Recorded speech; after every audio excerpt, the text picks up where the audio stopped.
Hello, and welcome to tonight's episode of Drachmae and Demigods. I am Sammy Ferber, and I'll be your host for the evening. I'm going to change this music. This is very not what we're feeling right now. Let's see.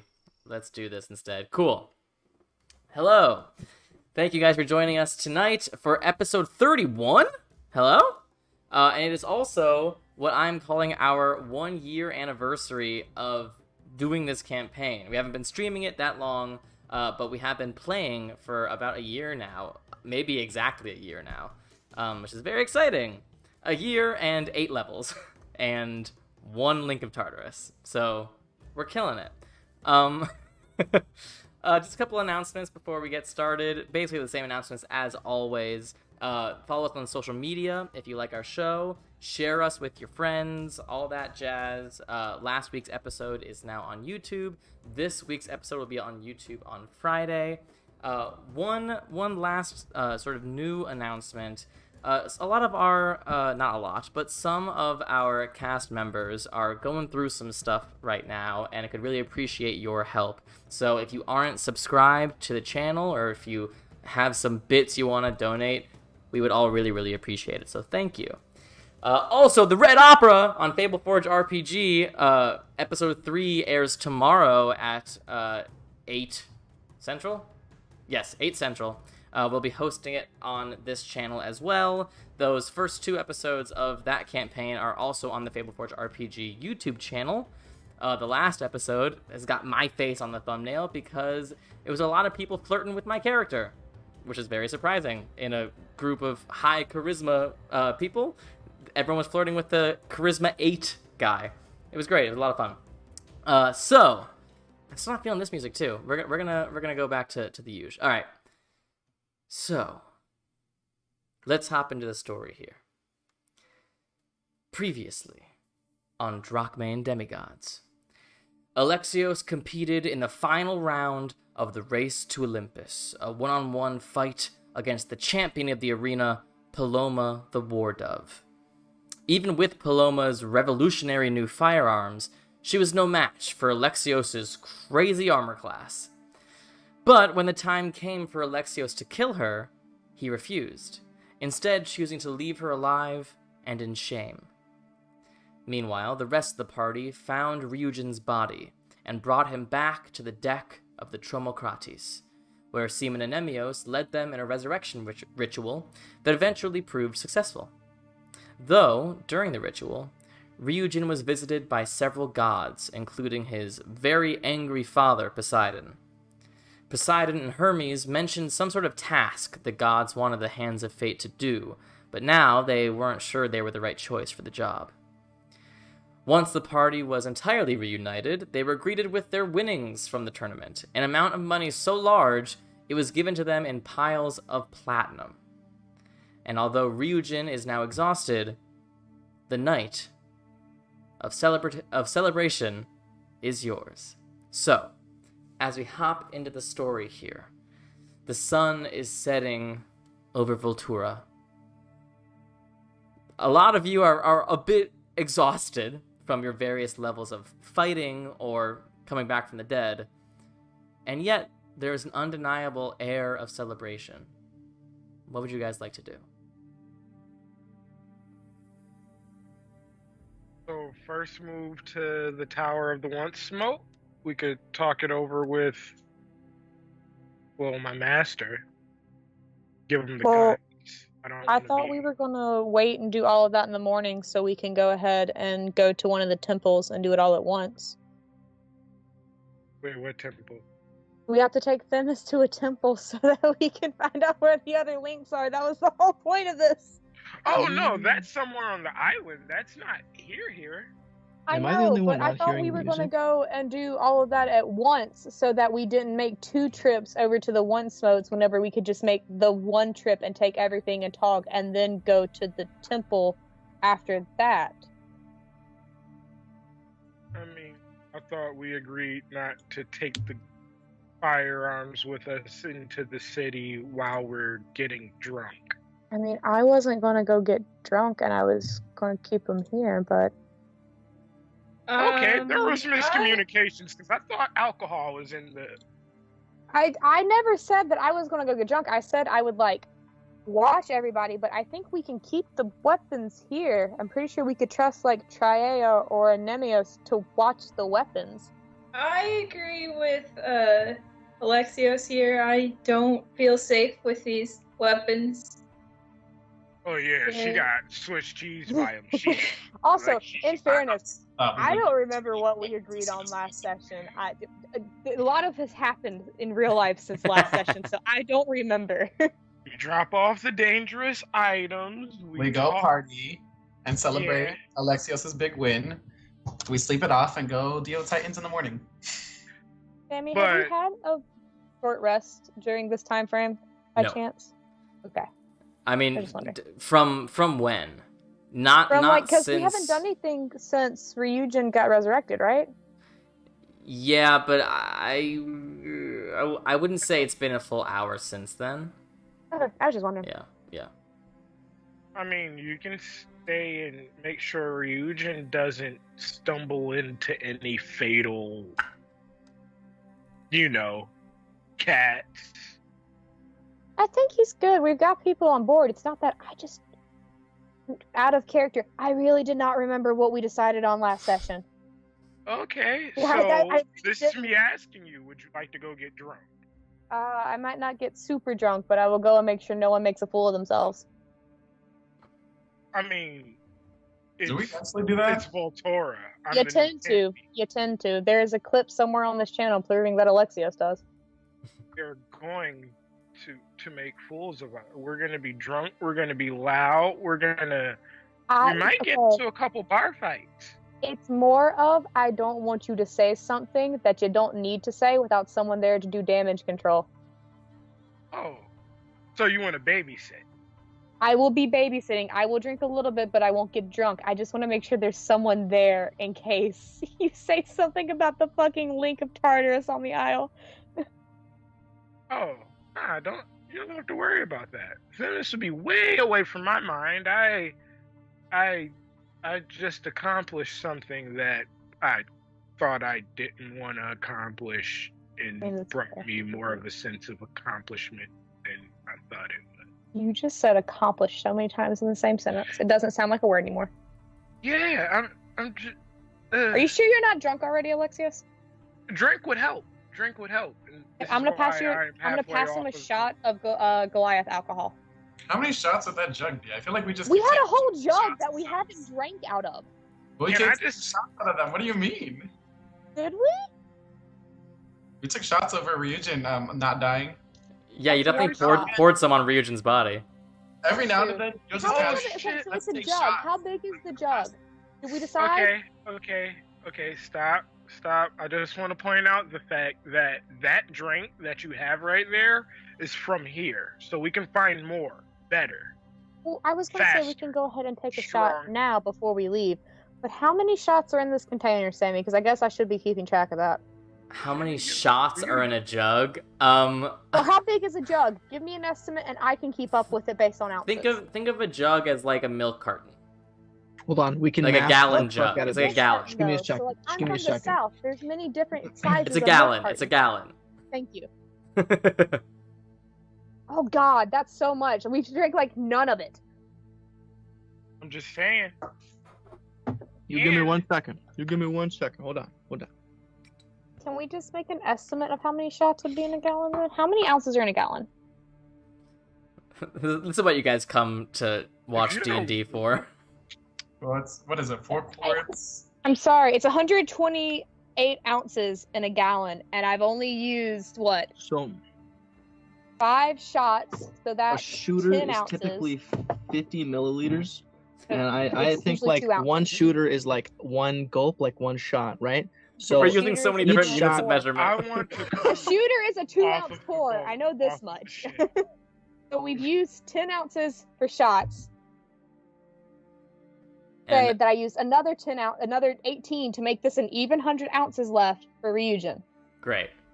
So how many shots do we have left? We have 100 ounces left, which means we have 50 shots left. Damn, And we thought we'd never use math. Amy, you act like we haven't tried to make bombs in here before using actual science. Can we go now? Yes, we can. I'm sorry. That was just I needed to figure that out. All right. So. Ryujin, don't die. Okay. So can I where you leave guys Nyx going with first? Ryujin? Yeah, for sure. Tower. Everyone else can hear the music, right? Yes. Yeah, everyone else. It's just you. Never have it. That's whack. Are we It's going 'cause to I the one hate you. smokes with the weapons first? Are we doing that first? Yes. Okay. So, you guys begin making your way through a very different Voltura now. For most of your journey here, it's been a very weird Voltura. When you came, it was just all of these soldiers all waiting around. And then today, it's just been a super tense but excited sort of feel. Now, you are finally seeing Voltura let loose as a city. Now, it has a natural Isle of Ares twist to it. Yes, there are people celebrating, there are people getting drunk, there are people having a blast. There's also a lot of people that you assume lost a fair bit of money in the aftermath of this tournament, and you hear fights down the street, you hear people yelling, you hear a lot of different experiences happening on these streets. But that being said, you guys make your way down through the outer ring from the docks to the Dreadnought District as a slight drizzle of rain begins to pour. As you guys are making your way,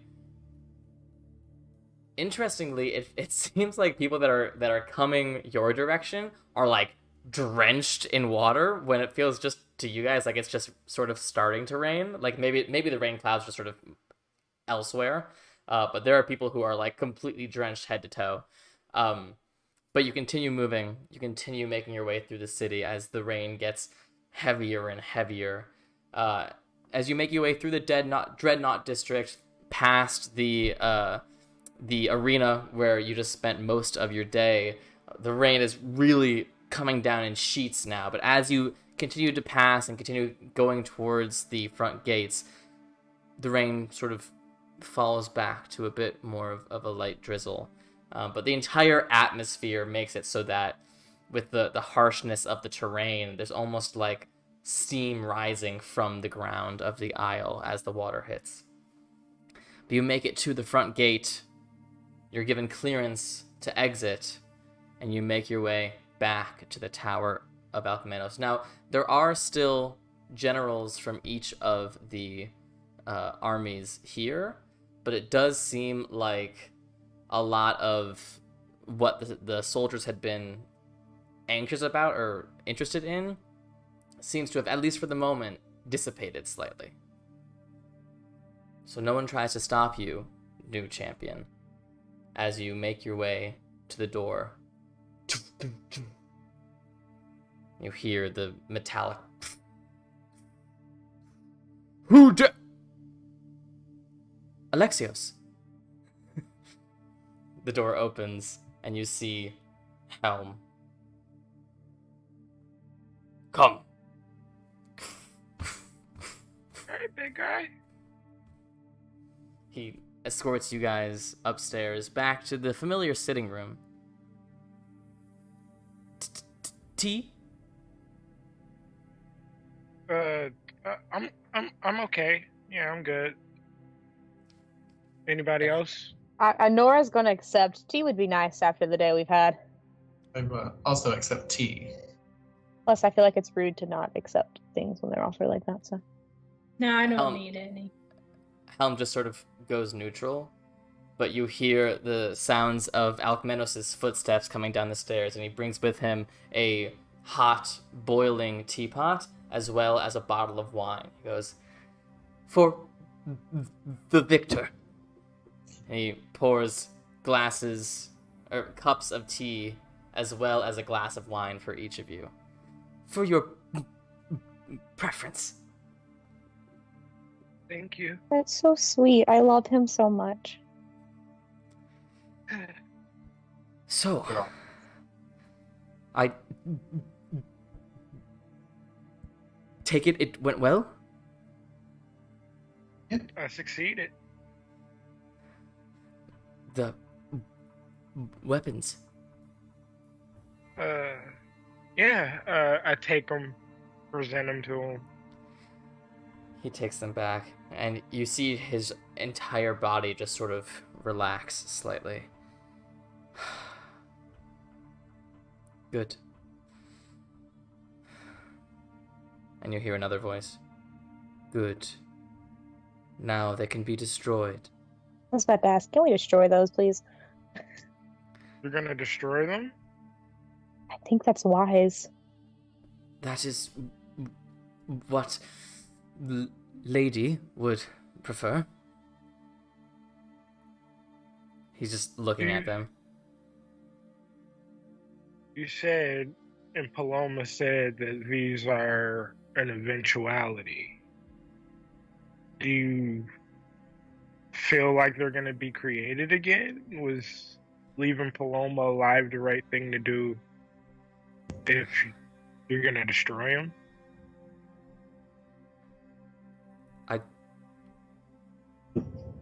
I don't know. At this point, I'm gonna like put my hand out on Alexios' shoulder and be like, anytime you can spare a life, it's the right thing to do. Agreed.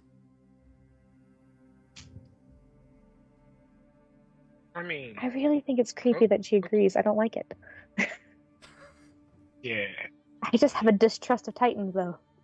Unless it's a sea hag. Fuck 'em.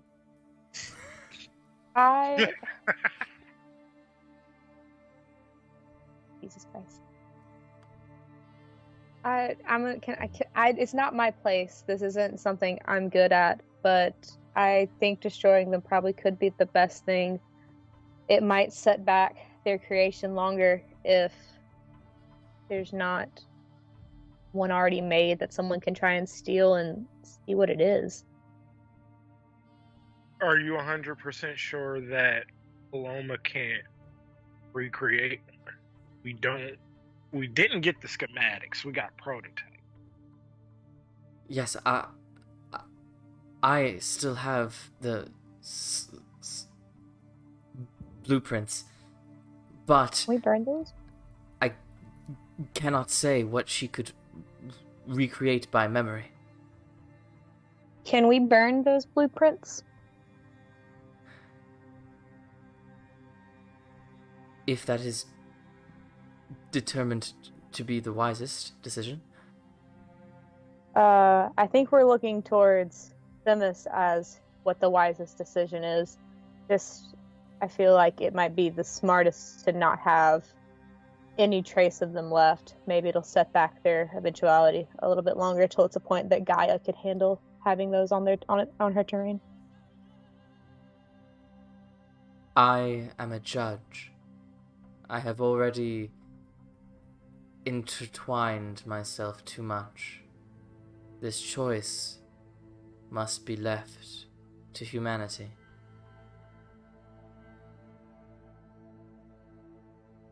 At this point, I'm going to look at everybody else. I'm going to be like, they're not something I'd ever touch anyway, so of course I don't think they should exist. That's against every law of nature that there should be, in my eyes. I'm going to point down to like underbrush and like my bow, and then just like conjure like a little ball of light in my hand and be like, this is what I think is natural and should exist as a weapon. That's unnatural and shouldn't exist, but this is more of Alexios' realm or one of y'all's realm. I'm going to step back. I've made my opinion known. I vote for them being destroyed as I back away, far away from the weapons. I'm gonna like nod my head at Alexios. I don't know. Part of me feels like if they're developed the right way, it would be safer. But I think that might just be me not wanting to leave it up to someone else. Akmanos sort of smiles. I am struggling with the same. if there were to be a safer way, surely you and me could crack it, right? Right.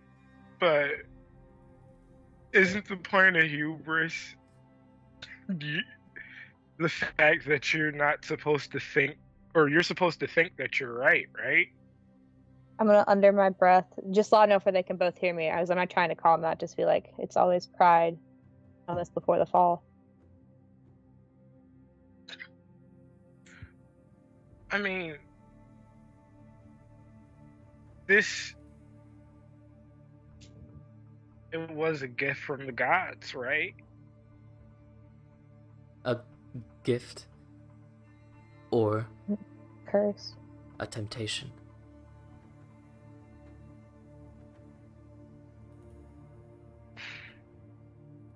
Can I look at Alexios and be like, it's up to you in the end to make this decision. You're the one who you worked under the Once Smote. You're the one who would know anything about developing these.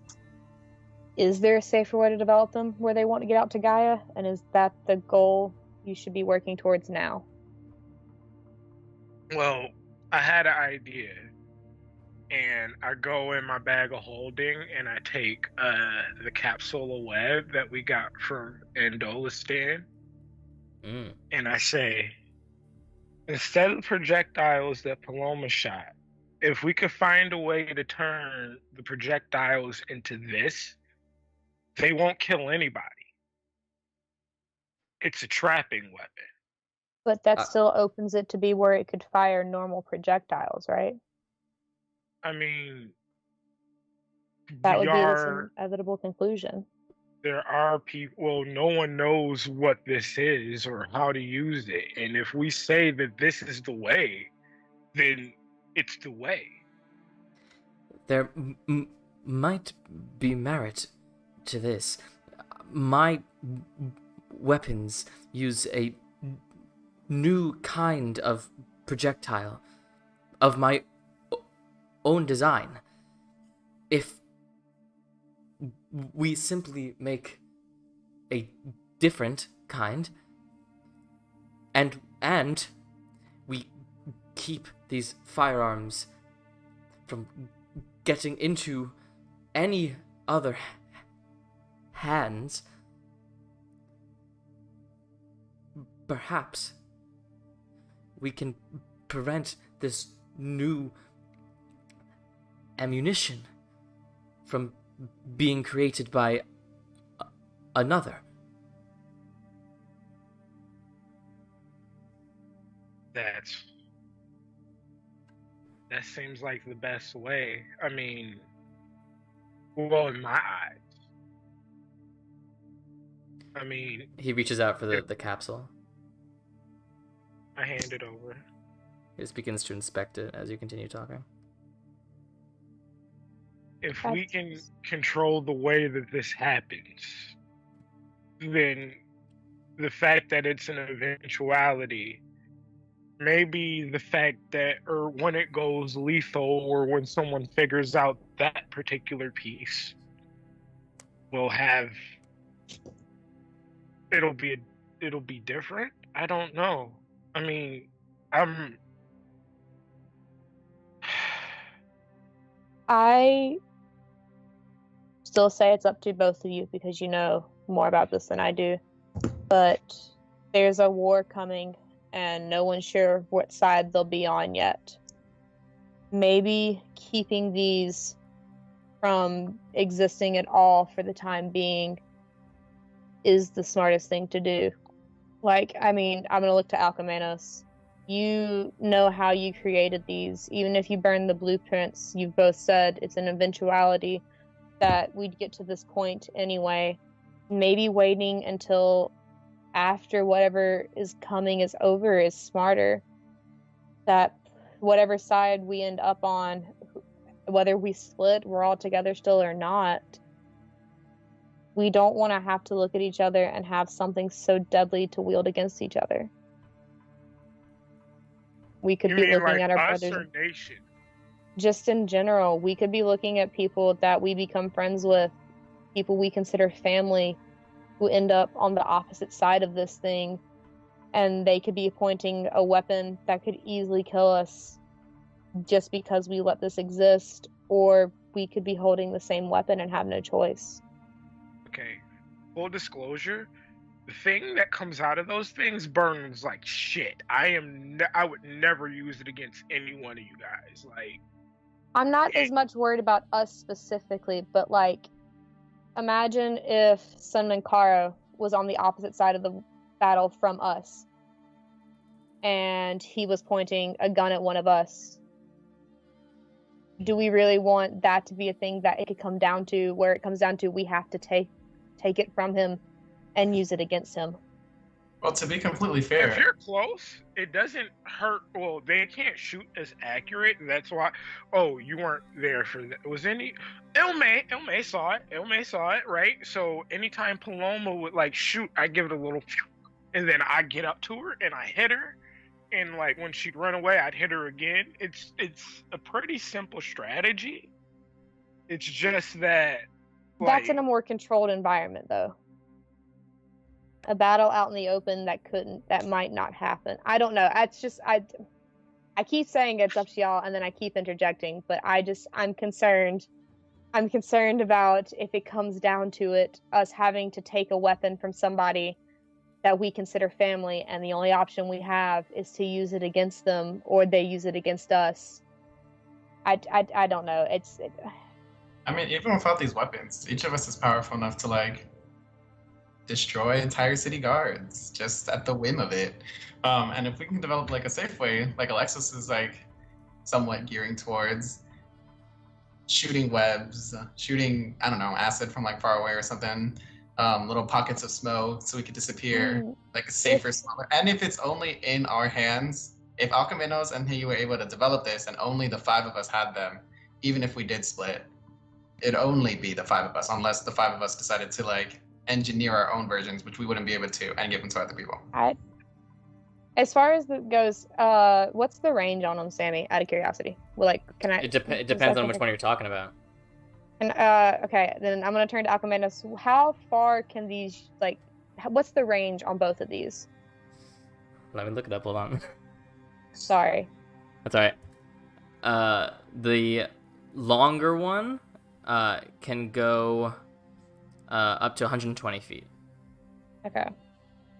Well, so the thing is if we're saying we want to use this to shoot projectiles and stuff like that do traps and everything, you could do the same thing with a crossbow and not be introducing new technology to Gaia.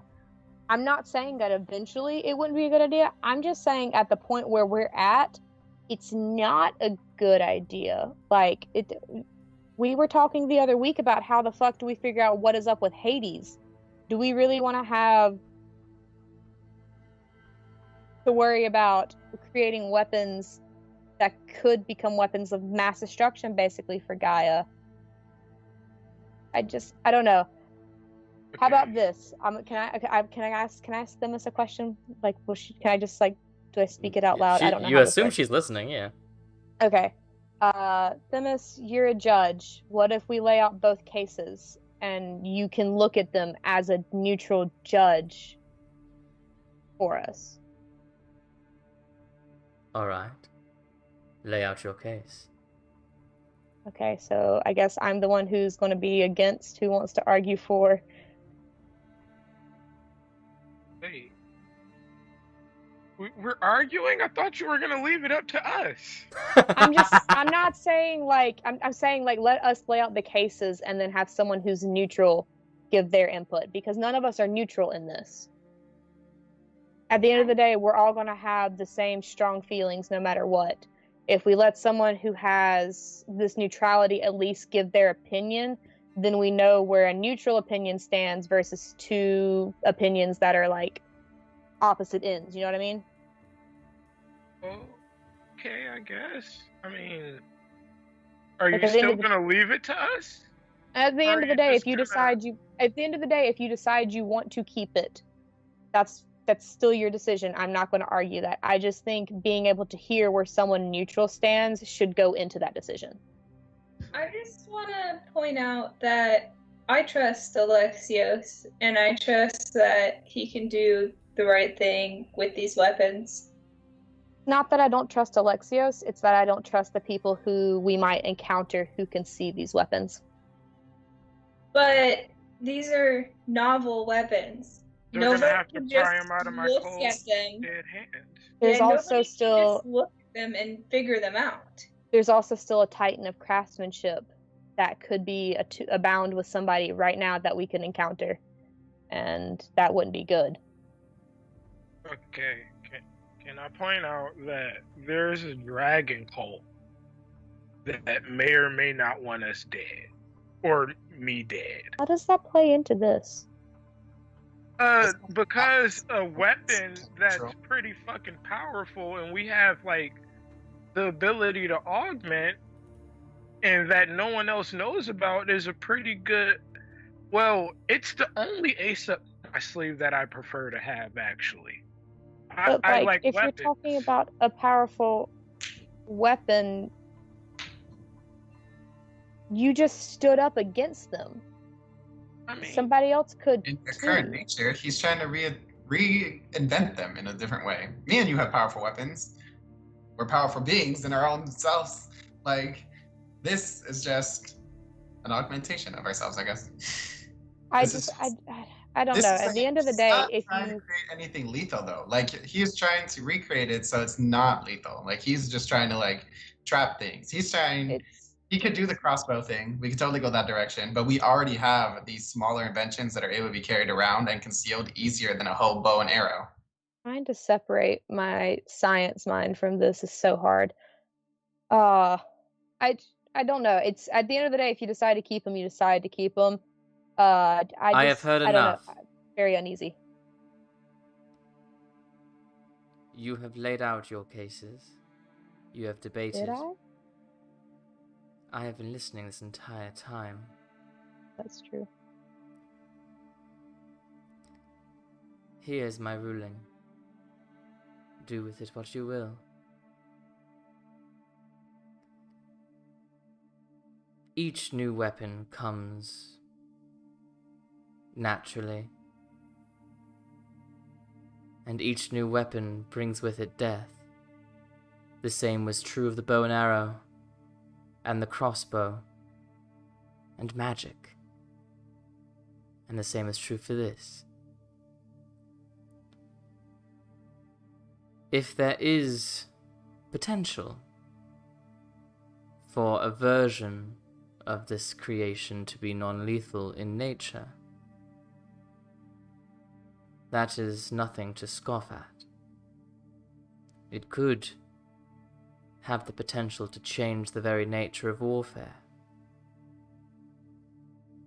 And yet, it is possible that merely the presence of these non-lethal weapons invites the creation of lethality in its wielder,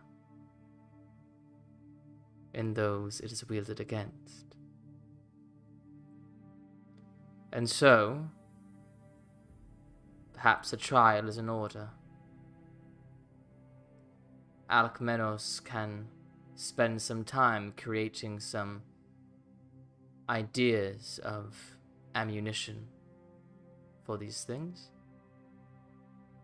And when that is done, they can be tested out in the field, in the world. And then a final verdict will be reached.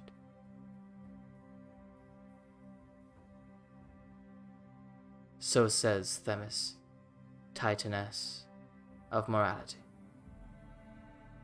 A real quick, fully out of character, this is the same thing as a scientific method. Fuck around and find out. Basically, yeah. But Might as well also, test this it. is not, That's what she not says. the same thing as a scientific method, because you would not just put it out in the real world.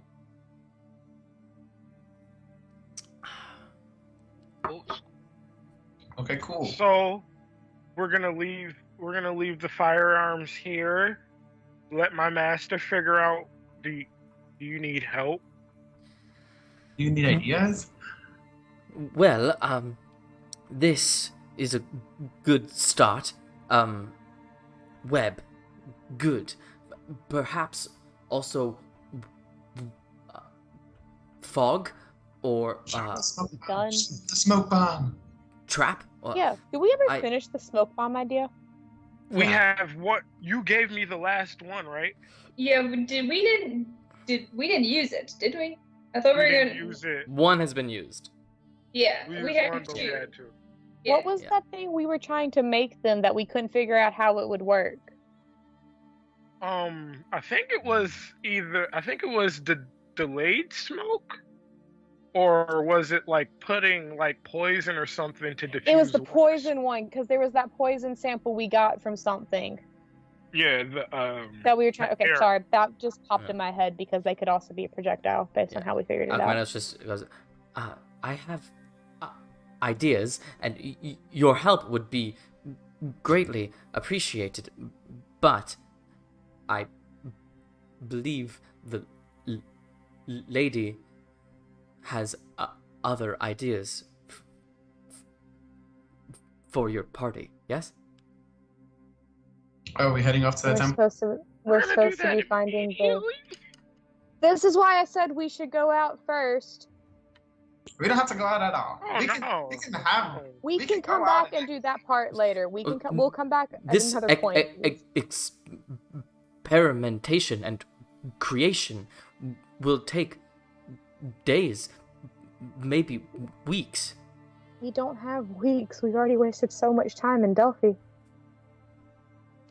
Okay, well, while he works on that, we go find out where the other Titans are, and then we can formulate a plan. Once we have a plan, we can see how long he has. He can keep working. If he keeps working on it and doesn't give it to anyone, it just sits there forever anyway. So you kind of just get your way anyway. Oh, it's not about getting my way, eh? I thought we'd move past that, but okay. I mean, I think it does depend on how long it would take if we can even stay and help. I'm gonna look to Alexios and be like, I know you want to stay and help him, but the reason we couldn't do anything more than just take the weapons from Paloma before is because we stayed so long in Delphi after finding out where more links were. Who knows what they're doing if we don't go now? As soon as we know. I'm finally back home. I missed home. And now it's starting to get that old home smell again now that everybody's fighting. It smells like iron and sweat, and it's like, okay, we'll go to the temple. We'll find the other links. I just, you can always come back. That's the thing, is that you always have a home here. Never gonna go away, and you can always come back. It's just we have other responsibilities. If we don't take care of those responsibilities, there might not be a home to come back to. Not fighting. We came here to do a job. It's just, I'm gonna bitch about it. I'm gonna look at him and be like, "That's fair. That's fair. I would never take away your." We are still getting drunk. Y'all are, yes. Yeah. Okay, but if Alkmanos is staying here, is Themis just gonna jump onto one of us? Well, we're not going to the temple right now. One of you will be my temporary connector. Okay. So should we come back for you tomorrow morning? I don't like that. Do you have like a time frame in which you want to go? My brethren are on the move. The earlier we two take our leave, the better. So should we How go? many? I was gonna say, how many people have to go to the temple? Technically, only the person that carries me. You have at least 4 days until Ryu's back up. Well, those 4 days would also be nice to start making a plan about where we're going next and what we're doing. I've already said I have no qualms with not getting drunk. I'm fine with going to the temple. It's up to y'all. I wanted to go to the team. Tonight? To the temple? Nemesis temple? In general. I was talking about I feel like the new champion probably should make an appearance. I feel like it would be frowned upon if the champion just ups and leaves as soon as he won. So I feel like tonight we can let loose, and tomorrow morning we can come collect Themis and head on to wherever this temple is on the Isle of Ares. Where is the temple at first? Because we don't know that yet. Can I pause real fast? There is no way we can travel across the Isle of Ares with Ryujin exhausted and just back from death. That's why I want to know where the temple is at. I do believe Themis said towards the middle of the isle, correct? Yeah, she said it was high in the mountains. Where is that? The mountains take up basically the entire isle, besides the very tips, which is where the cities are. Outside of the city itself, or way outside? If Themis is takes on one of us as a home, if I was to turn into an animal, would Themis go with me? She's like a normal attuned item. Cool. So if it's that far away, I can fly there quicker than any of us can get there anyway.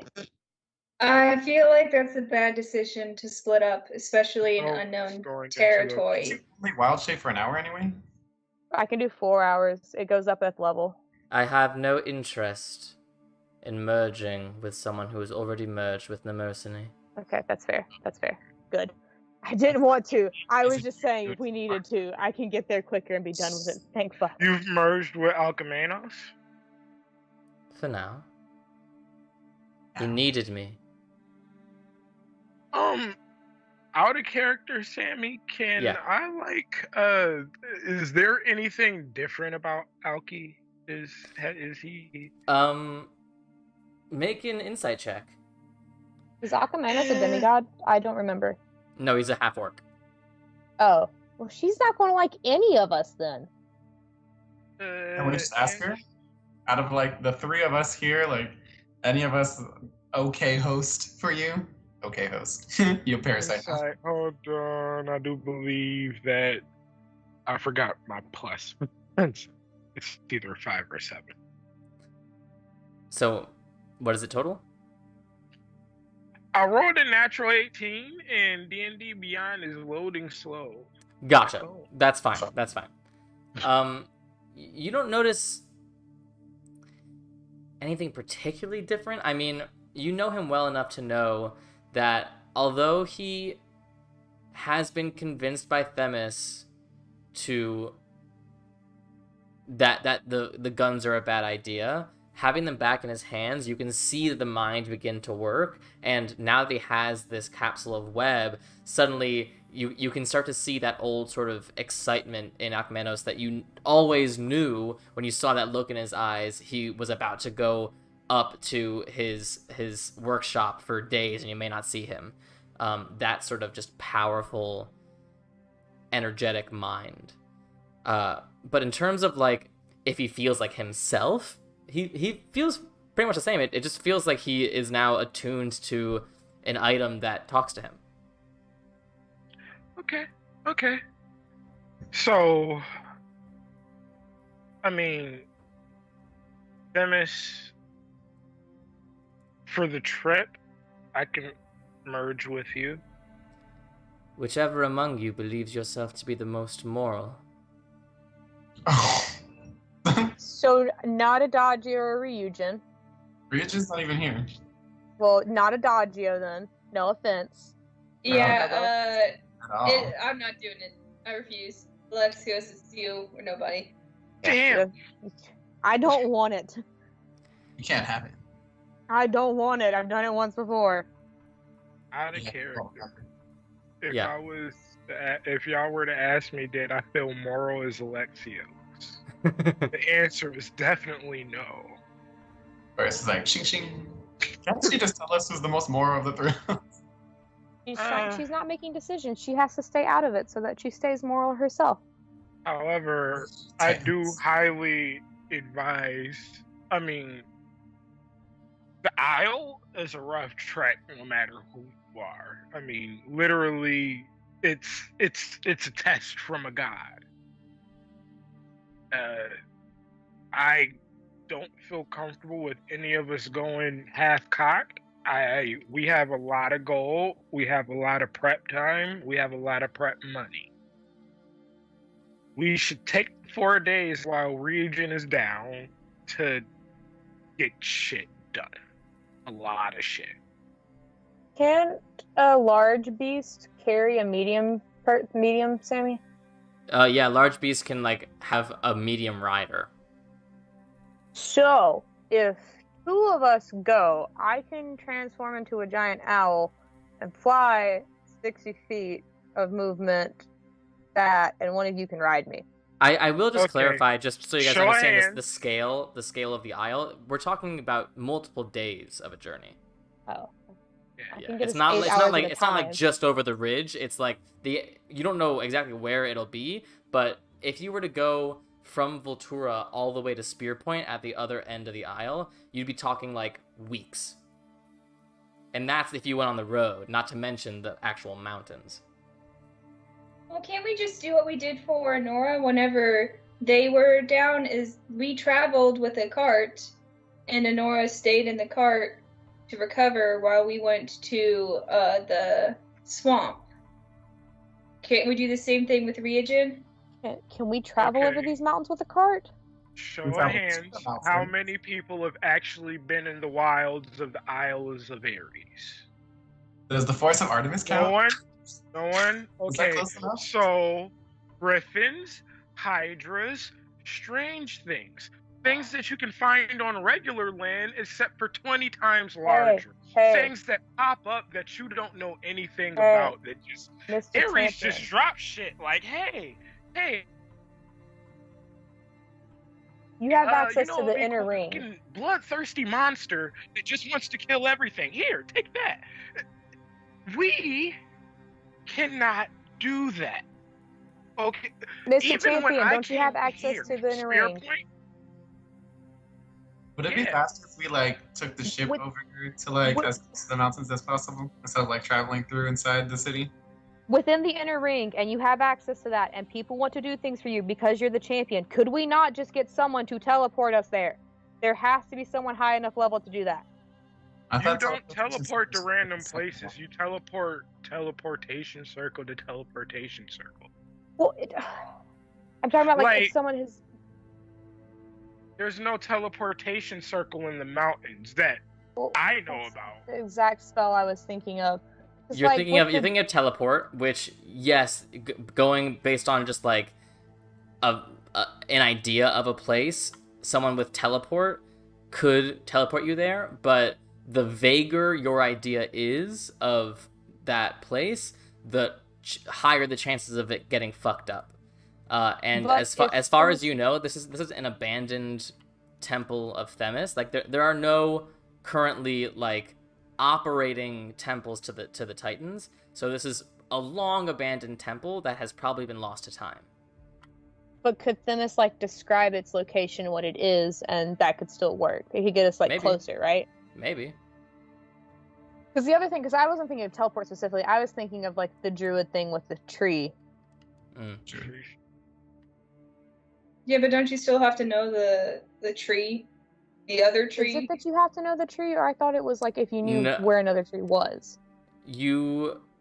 I believe you need to have seen the tree. I believe that is true. I wasn't sure. Yeah. Okay, so Alexios, you have shown. Yes, I agree then. If you think it's so dangerous that we can't travel with a weakened party member, I'm willing to wait the 4 days and plan. Wait 4 days and then go? Okay. Yeah. But that's if the whole can party even wait goes. 3. We can even wait 3. If we just if we split up the party again. I don't think that's a good idea. I wasn't saying we are split up all stronger of us. together. It's a really long time to be split up too. I was going to say, though, if Ryujin has got to recover anyway, if he's going to be staying on the Tremocrates with people that we trust now, the rest of us could go ahead and get the information and come back. Without Ryujin. Yes, but we're only down like, one person. We probably should have this conversation with Ryujin instead of making the decision for him. I didn't think we were making a full decision tonight anyway, but... I mean, he's dumb. He's going to want to go anyway. I don't think... Okay, probably just immediate. after being the one who saw him in his own pool of blood and had to sneak him out of that place, I don't want him to go anywhere he can get hurt right now. Yeah, the point I was making is that he didn't see him covered in blood, dead. So he probably would think, like, I took a nap or something like that, and now I'm back. Even though he has, like, a ripped open rib cage and he's probably tired as shit, but we know Ryujin, right? Like, right. He's gonna want to get right back into the action. Especially if it's to help someone. And especially if it was, like, the mission all along. He's going to be like, oh, I already have one eye. What's a cracked rib cage? You know? He doesn't care about himself a lot is what I'm trying to say. About that. It's okay. We'll care for him. Yeah, so this is why, I mean, like, this, we can all play it up. Hey, I'm tired. You know, we've never been to Voltura before. Maybe we can just hang out or whatever. You know, I can, you know, I actually have research I wanted to do because I heard about something that may be in the mountains, may not be, and it may help me a lot. I say I'll agree with Alexios saying we should wait till Ryujin is at his fullest, his bestest. Fullest. Like if we waited 2 days on the Tremocrates, and then like a day in the city, and then a day before we even get like onto the mountains themselves, he would be at full check before we're on the mountains. We can't even wait 3 days, even take them a little bit exhausted, even though like. Well, it'll take us a while to get through like this here, all this city. And yeah, but if we're doing nonstop travel, though. Rest. What is he gonna get exhausted from on travel? Like we're just traveling through the city. Well, no, what I'm saying traveling is, through the city will take like a couple hours max. Yeah, that's what I'm saying. Is if we're just doing like straight travel, we could be in the mountains before he's ready. We can wait the 2 days on the Tremocrates, and then spend the last day, the third day, right before the first line, where he can rest up. He'll have like 1 level exhaustion, then traveling to the mountain itself, and then you see, that would make more sense as to where we were. Or we could just head right to the mountains. It's right there. Woo! Yeah, what I'm saying is like it doesn't take long to get out here past to the third line for the first line. Sorry, from what we've seen. So like the 2-day thing, I just feel like we'd already be in the mountains and in the middle of it if we take him at 2 days. So wait, we're agreeing to prep time, right? I mean, there's not much of a choice. Okay. So the travel plans and logistics can be figured out throughout, you know, us chilling, right? Because the night is young, and we haven't. Well, I've had this glass of wine, but we're just talking about traveling. We have defeated monsters and gladiators and what did we fight in the first round? I'm dead. Lions. Lions and tigers. Yes. I understand the fact that we are adventurers fighting forces beyond our control. But if we can't get ridiculously drunk after a victory, who are we? Right? I mean, I'm not saying... Sorry, I'm just remembering the last time we were ridiculously drunk after a victory and the bonding time. Yeah, that's what I want. Let's go. Thank you. Are we still leaving? I I thought we were going tonight anyway. I didn't think we were trying to plan this tonight. Then let's go. Come on. Just go. He had. Yes. Can I, as we're leaving, are we getting ready to leave? Yes. Okay. As we're leaving, I'm going to thank Alcamanos for the tea and the wine, because apparently I'm the only one with manners in this group. Southern. Oh no, we have to have Sorry. our leaving moment. We are leaving. Oh, whatever. I'm going to thank him. Get out. I have to talk to my master. And then, as I'm thanking him, I'm going to be like, Themis, I would still like more information about the Reign of the Titans if you're willing to give it to me, like you said before, everything. But I'm being kicked out, it seems.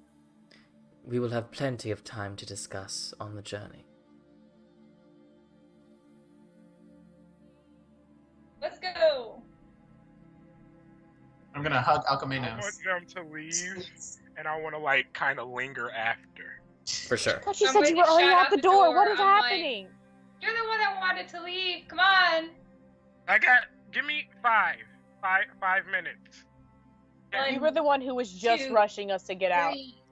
I'm counting. I know exactly how long 5 minutes will be. If you are not out of there in 5 minutes, I'm coming back to get you. Helm. Okay. It has blocked you guys from coming back into the room.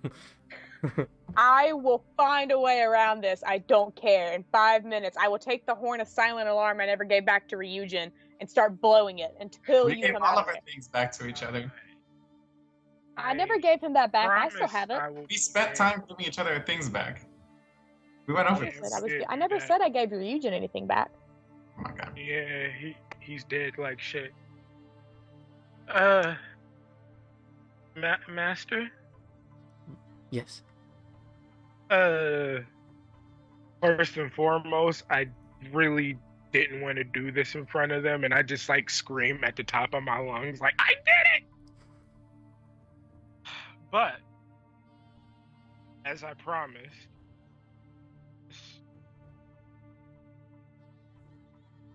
He takes it with both hands.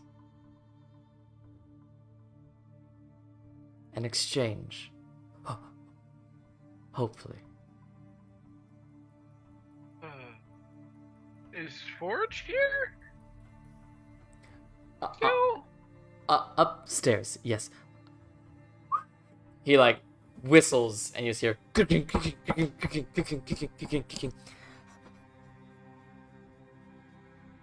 Hey, I'm gonna pet the shit out of him, hug him, all that.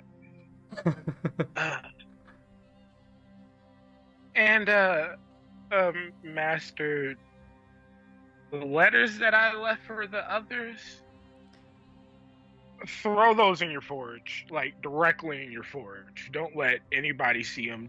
You shouldn't look at them. Burn them, okay? Please. Understood.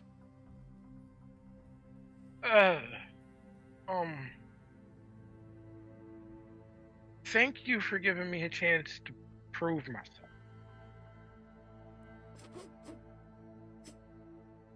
Thank you for keeping my legacy intact. Speaking of legacy, maybe you shouldn't take apprentices, like, too often, as often. Perhaps you are right. Like, I know it gets lonely up here, but, like, you know, message stones are a thing. You can call me, you know, like, Paloma didn't seem like the most morally sound person. Yes, Thorin either. Yeah, but you know. Your brother, amazing. So you're 50%, shooting half and half. I shouldn't lecture you, but, you know, try to be more selective. Paloma was fucking tough. I know. I trained her. But, like, not tougher than me, right? Like, every time, like, when you were training her, you're like, man, like, You're good, but that Alexios, right? You bested her in combat. No, I know, but like it's different coming. Alexios, you've done well. I'll take that for now. I'm gonna go celebrate with my friends. Also, don't want to alarm you, but the Glorymaker or Minos, what's his name? Menor? Menor, that's his name. Menor in the arena. He is a Rakshas. Oh. Named the Glorymaker. I'm just saying because, like, okay, I don't know if you caught it from the conversation. One of our party members died today, and it was it was completely because of a blood feud he had with the Rakshasa. And I don't know if he knows that we know, but Rakshasas have, like, you know, they're really big on the blood feud thing. Yes. Should something be done? Actually, we were thinking about that, but like part of us, well, you know, I thought it would be smarter to like play it cool, celebrate, blend in, and then come up with a plan of attack for that, because that's probably gonna, you know, blow up in our faces pretty soon. I mean, shit. What? Have you ever dealt with a Rakshasa? Not personally. Yeah, I'm not sure. You've had adventuring days. Like, you've been adventuring? Sure. Ever dealt with a Rakshasa? I've heard tales. Oh, me too. It's just that, you know, really having one in front of you as an obstacle, it's really different. Scary. Well, if you can win a race to Olympus, one Rakshasa is nothing. One Rakshasa. Also, point of contention, have you ever heard of the Eyes of Gaia? Let's find out.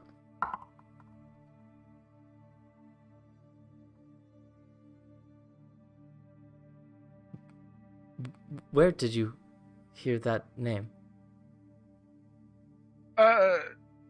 Actually, two places, which makes it even more alarming. We, as you know, we made our bones in Delphi, and one of the council members, tried to, you know, work with us, and he mentioned the Eyes of Gaia, and the Glorymaker, or in his, you know, disguise form, straight up told me, "Hey, I'm part of a society, or, you know, a group called the Eyes of Gaia." We know nothing. We just know a name. I know little, but years ago, they wanted to recruit me into their order. They like people like me, gifted with a habit of collecting other gifted people.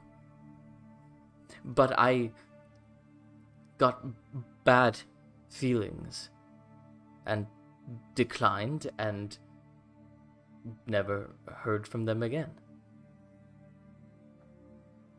Shit. So if you wanted to contact them, was it an open invitation? Would there be some way to contact them again? It very much seemed like upon declining, I was purged from their recruitment book, if you will.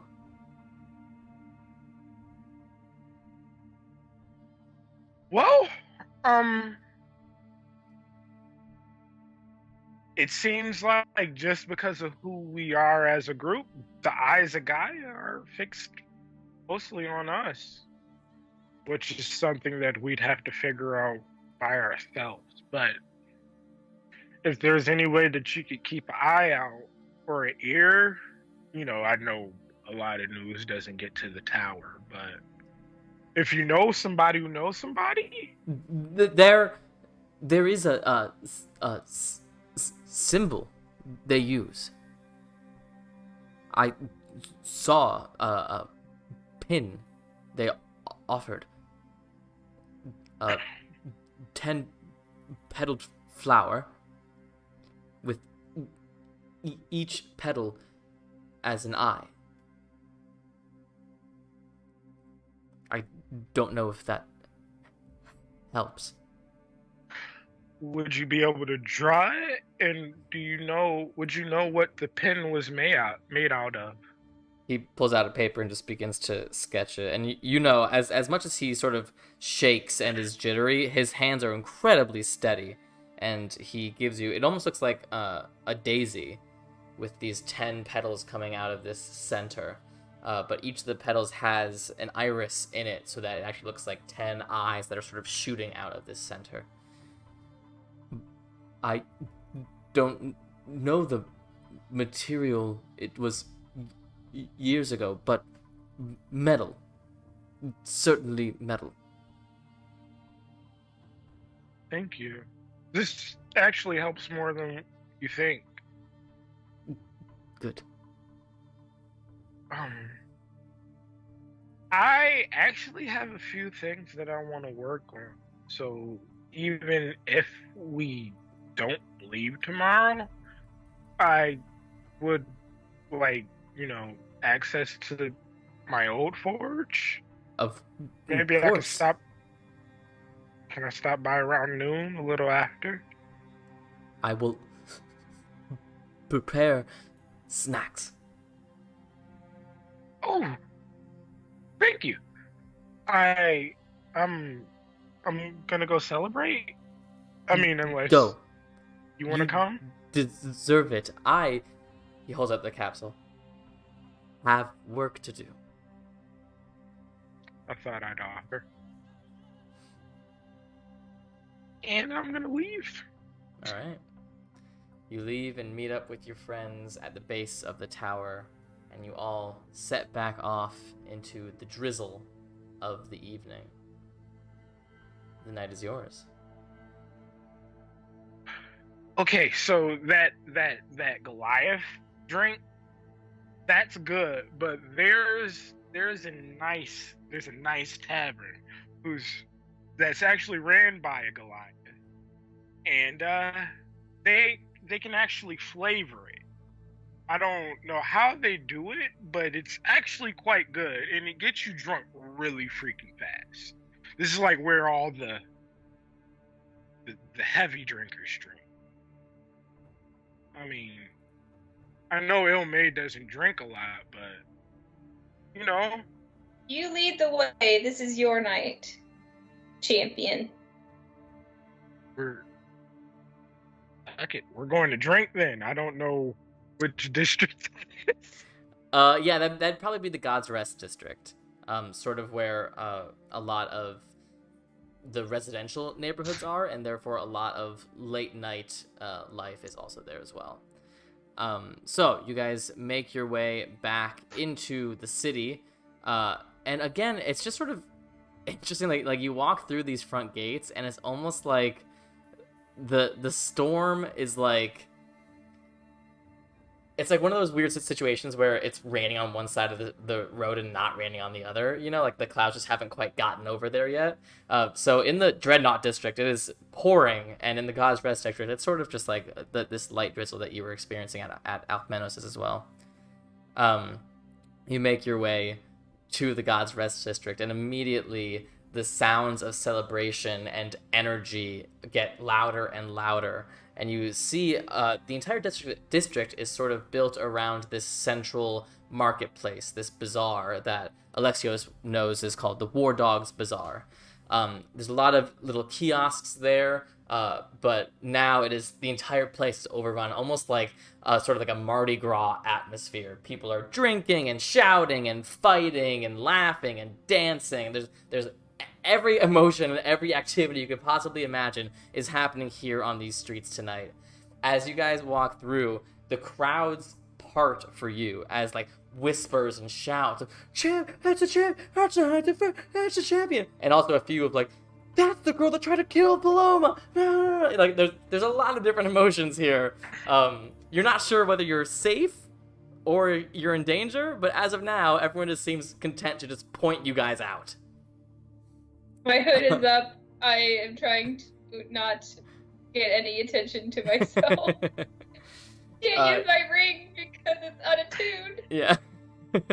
But you guys do find this bar that Alexios has mentioned, and it is packed right now. But you guys can order some more Goliath alcohol, this time from the source, and it's a bit more flavored, and it's bizarre. It feels as strong as the alcohol that Honora has, but it's far tastier, to the point where you're like, God, what the fuck kind of thing did we get in Delphi? This is like the off-brand of the off-brand of the off-brand. This is like prime.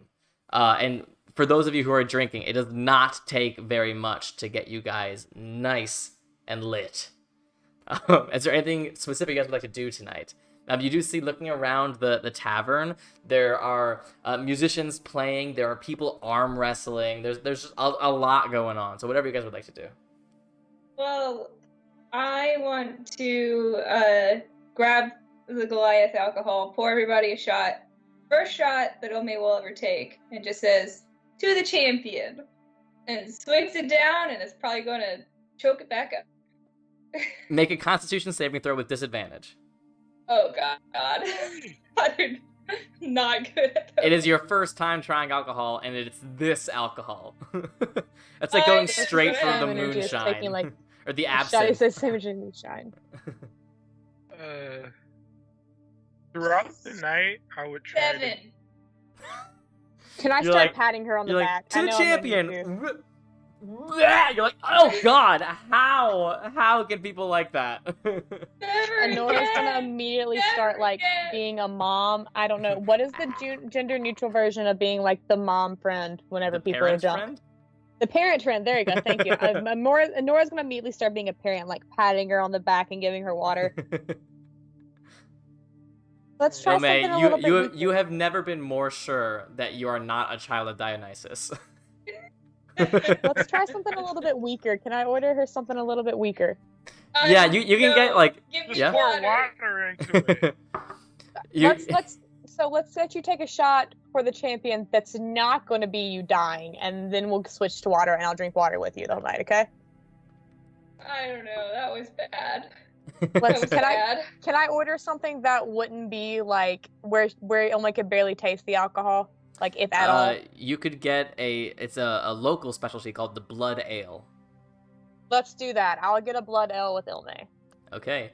You guys get these 2 flagons, and you see inside, it's an ale. Like, it is frothy, but it's almost the color of a red wine.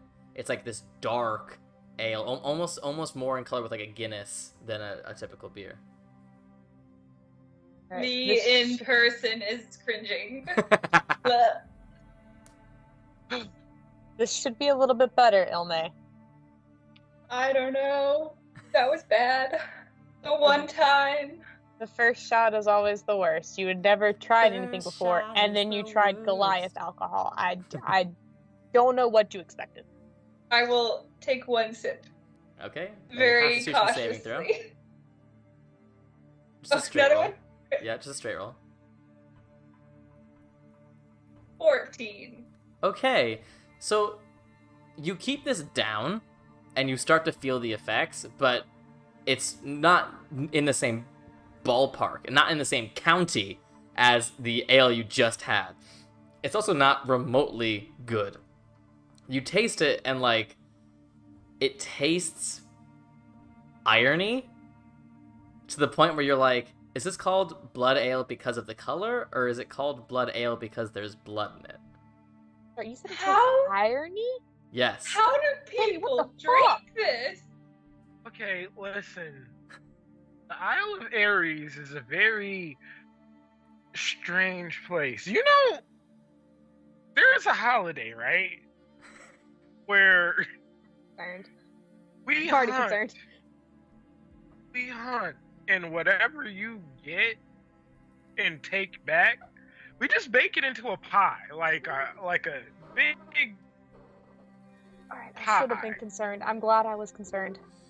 It's just that we get really weird with our food and drink around here, and it's a thing. It's a cultural thing. Don't How does judge it. Honora feel about the drink that they just had? Like, is that something I would have run into before, maybe? Definitely not, but you can make a con save to see how you handle it.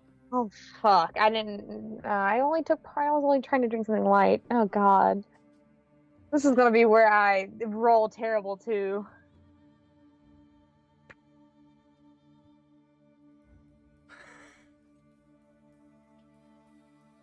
Here's So the thing, much for Honora. babysitting. It's not that it gets you drunk. It's not that it's like super powerful ale, because it's not. It's a fairly weak ale.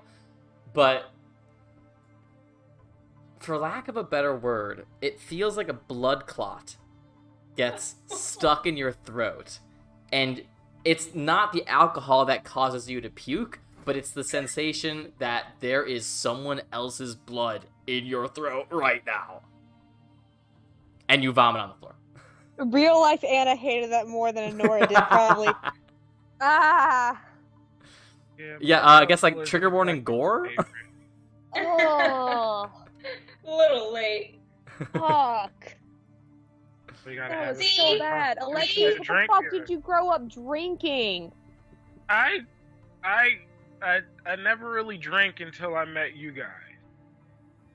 Sammy, I have a question. What's up? With an herbalism kit and the fact that I can, like, you know, find different things to use with it, could I, in theory, make, like, alcohol with it and distill alcohol? That would definitely... There's a brewer's supplies thing. I didn't know that was a thing. More, I didn't know that was a thing. Yeah. Sammy, similar I question. can do that. Technically, since Jägermeister is an herb alcohol, wouldn't you need both kits to make Jägermeister? You know, I guess we'll come to that when we get to it, huh? Is there a place that I can find these kits? I mean, store. in the store, sure. Well, I mean, like, somewhere in the Isle of Ares specifically. I mean, maybe. I mean, brewer's kits, brewer supplies, probably, but you wouldn't really know how to use them. But figure it out. anything a bit more like sophisticated might be a little harder to find. Okay, I want to be able to make a Hands of Fate beer. That's all I want to be able to do. Love it. I mean, I do have I have brewer's proficiency. Of course you do. We could make one. I could find like different herbs specifically for like each of us. I did it for you all. Nice. So I'm looking around here. I'm looking to see if there's any like games of like, I don't know, like dice or some kind of gambling game that's going on. There definitely is. Yeah, you get the sense. A lot of people lost money today, and a lot of people made money today, and a lot of people who did that kind of thing are looking to either make it back or increase their earnings for the day. So yeah, you see in the corner there are several different people who are lined up playing some sort of dice game. Are we going to have another dragon's chess situation? No, there was absolutely no dragon chess here. It's a bit too sophisticated for this crowd. Well, I'm gonna plop down and join a game. Okay. as a game you see is finishing up, and it looks like one person lost a fuck ton of money, and he stands up all angry, and you see this big fat orc, full-blooded orc, at the table just laughing as he collects his winnings, and the other guy storms off. And you just sit in the empty chair. Alright. Another contender. 10 gold Can I get like for the within first 20 thing. feet of the table? I feel like Sure. you should figure out what it is before you start betting amounts of gold. I Alright. am buzzed for the first time. 10 gold. Alright, Can he I also come annies up up 10 gold. Can I come in? What there? is Can this you explain game? what this is real quick before she loses all her money, please? Voltoran dice. You How ever does played it work? before? So in the question, in the proficiencies in languages, I have tools, dice set. Does that mean I'm proficient? I don't know how that works. Yeah. I will figure out a way to give you a slight advantage because... Oh, yeah. It'll be fine. Yeah, so you are naturally Okay. good with dice games. You're not familiar with this dice game, but you're familiar with dice games, and you sort of... you're good at dice games. Okay. I just wanted to let you know, tell me what I need to do for that. Yeah. So, So, what is this game? Let's play. the game is simple. We Annie. We both roll a die. We bet. We both roll our second die. We bet. And then reveal. Whoever's got the higher total wins the pot. Alright, let's go. Alright. Is this So- basically blackjack with dice, Essentially, except you yeah. can't bust? Okay. Yeah. This is played with 2d6s. And I will say with your proficiency, you will have the ability, if you'd like, once per game, you can re-roll one of your dice once, but you have to take the new number. Gotcha. So, right now the pot is 20 gold. You can go ahead and remove 10 gold from your inventory. Go ahead and roll your first d6. Don't tell me.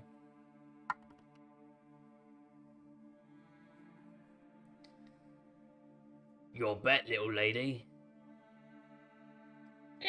15 gold. I'll raise you. He drops 20 gold. I'll match. Alright. An extra 40 gold in the pot. In the background, Nora is just shaking their head, wondering how they're going to have to explain to Ilme when they wake up when she wakes up hungover how she lost all her money. I only had one drink. Ilme has also never drank before. But she threw it up. She drank the other thing. That's it. We'll see. Let the miner make bad decisions. Alright. Hey, I didn't say the miner couldn't make bad decisions. I'm just not looking forward to being the one who's still sober enough to explain it later. Second die. Roll it if you got it. I'm gonna re-roll that one. Okay. Okay. What's your bet? Can I fold? You can fold. I'll take the fucking pot. 5 gold. 10 gold. Sorry, just, can I fold? And then 5! 5. I match. Alright. 20 gold in the pot. Reveal your cards, Missy. Your dice. I got a 7 total. He reveals a 6 and a 5. Oh, shit. dang. So he takes 40 gold from you. Can I play? Nice try, little lady. Leave this for the Again. Can professionals. I play Alright. before Ilme plays again? I mean, she hasn't stood up. Ilme, can I play before you play again? Again. Oh my god. You are an actual child now. All 10 it took gold, was Annie. one drink. 15. You To got Annie? so much off the bat. Oh my god. Yes. Alright. 15 it is. Go big or go home, I guess. First die. Jesus. I guess. He's gonna use his proficiency to reroll that one. So am I. Love that. I fold. I'm out. Oh my god. Right? Alright, mark off another 15 gold. That's you- leaving. Alright, Easiest and route Nora's I gonna ever won. try. Alright, you sit down. I'm gonna put 10 10 gold gold Annie. up to start. 20? 10? Okay. He Not also 20. puts his 10 gold. Alright. So you said go ahead and mark off 10 to start with, isn't it? Yeah. Sorry. If I don't, I'll forget. And so you said D6s? 2d6s. One at a Alright, time. and one at a time? Okay. Can I roll the same one twice? Yeah, as long as you remember what it is. No, I'll roll this too. Okay. First die. Alright.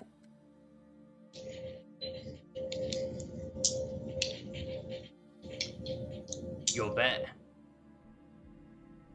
I'm gonna do something real stupid. What are you gonna try to do? 150. 150 gold? Make an intimidation check. Well, actually, yeah, this would be intimidation or deception.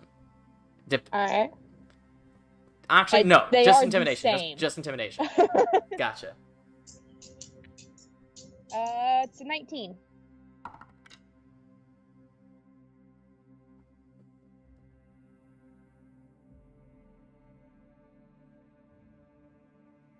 Alright. Looks like the fun's just starting. 150 gold.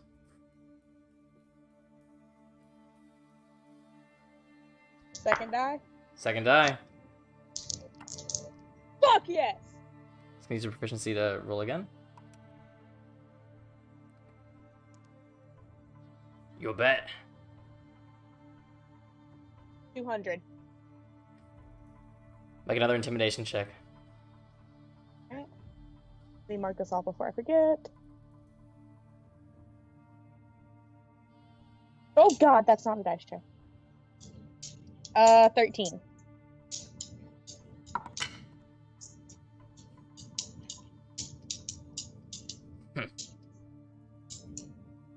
You think this is my first rodeo, mate? 200.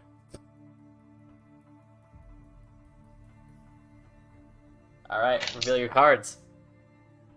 It was 2 6s on 2 different dice. Are you shitting me? I used the dice you gave me in the amethyst dice.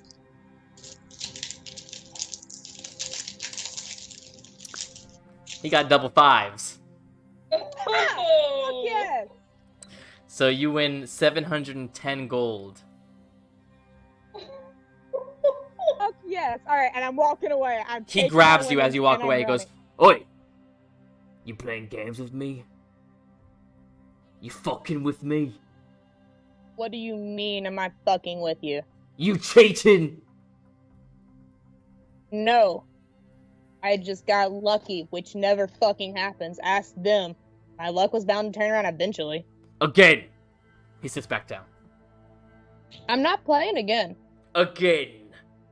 I jump in. No! Can I Can pull I Ilme slink away from the towards table? What, Alexios? Can I, like, kind of slink towards the table? I'm course. gonna try and do, like, a slow, intimidating champion's walk. Okay. Go ahead and make an intimidation And I'm check. gonna...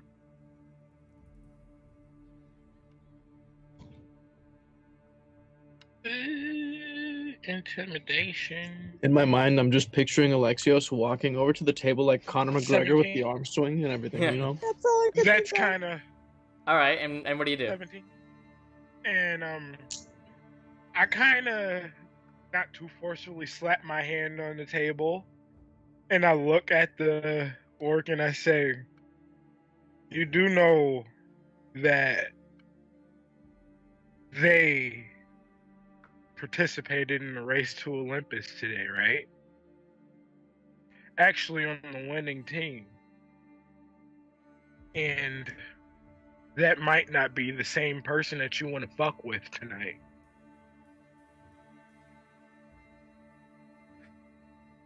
I also know she's the one who tried to fucking cheat. Isn't she? So Who's he if you talking know about? that she's Ilme. the one that tried to fucking cheat, you know that I'm the one that fucking won, right? Aye. Can I come up behind Alexios and back him up? And as I'm doing it, I'm going to stand at, like, my full height, but I'm also going to cast Primal Savagery, so, like, my teeth and nails grow out. And I'm sitting in the chair. If you're here... I'm just gonna plop down next to Elma and just watch. If you're here, and you're from Voltura, I'm sure that you know that it's nothing for a couple headless people to pop up by the end of the night. The way you're acting right now, I have no qualms backing him up on it. I see. Come on, Dark Real. You're a bunch of thugs, muscling a man out of his coin. I'm gonna sit back down. Champion really, really weird. I'm gonna sit back down. Maybe you have a speech impediment, man. I got no qualms with you, champion. Just with the company you keep.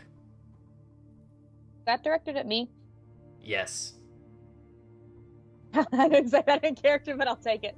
I'll sit back down at the table and flip this is, by the way, this is a single chair. So Ilme is sitting in the chair. Adagio sat down on the ground. Ilme was in. Never mind. I'll walk back. I'll just stand at the table then, and I'll flip him back 6 platinum.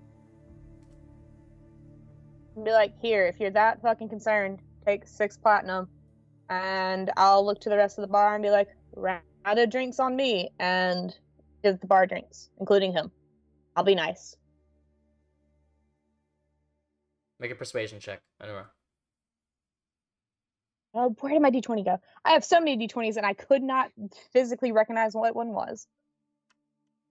Why do I keep doing charisma skills, Sammy? You're the role player. I don't like this. A 19. She just looks at all of you. And then he only addresses Alexios. I meant no disrespect. We good here? Hey, look, I like how you I'm don't trying address to me play and you got mad at me. Ilme, I don't... I'm gonna drag Ilme away from the table. To play anymore. Right? Ilme, you're gonna try to resist Anura pulling you from the table? Nah. Okay. It's also hard, because everything's a little bit foggy for you right now. I don't want to start a bar fight over this dude, so I'm gonna drag Ilme away. Alright. And I look at him and be like, are we good? Yeah. We're good.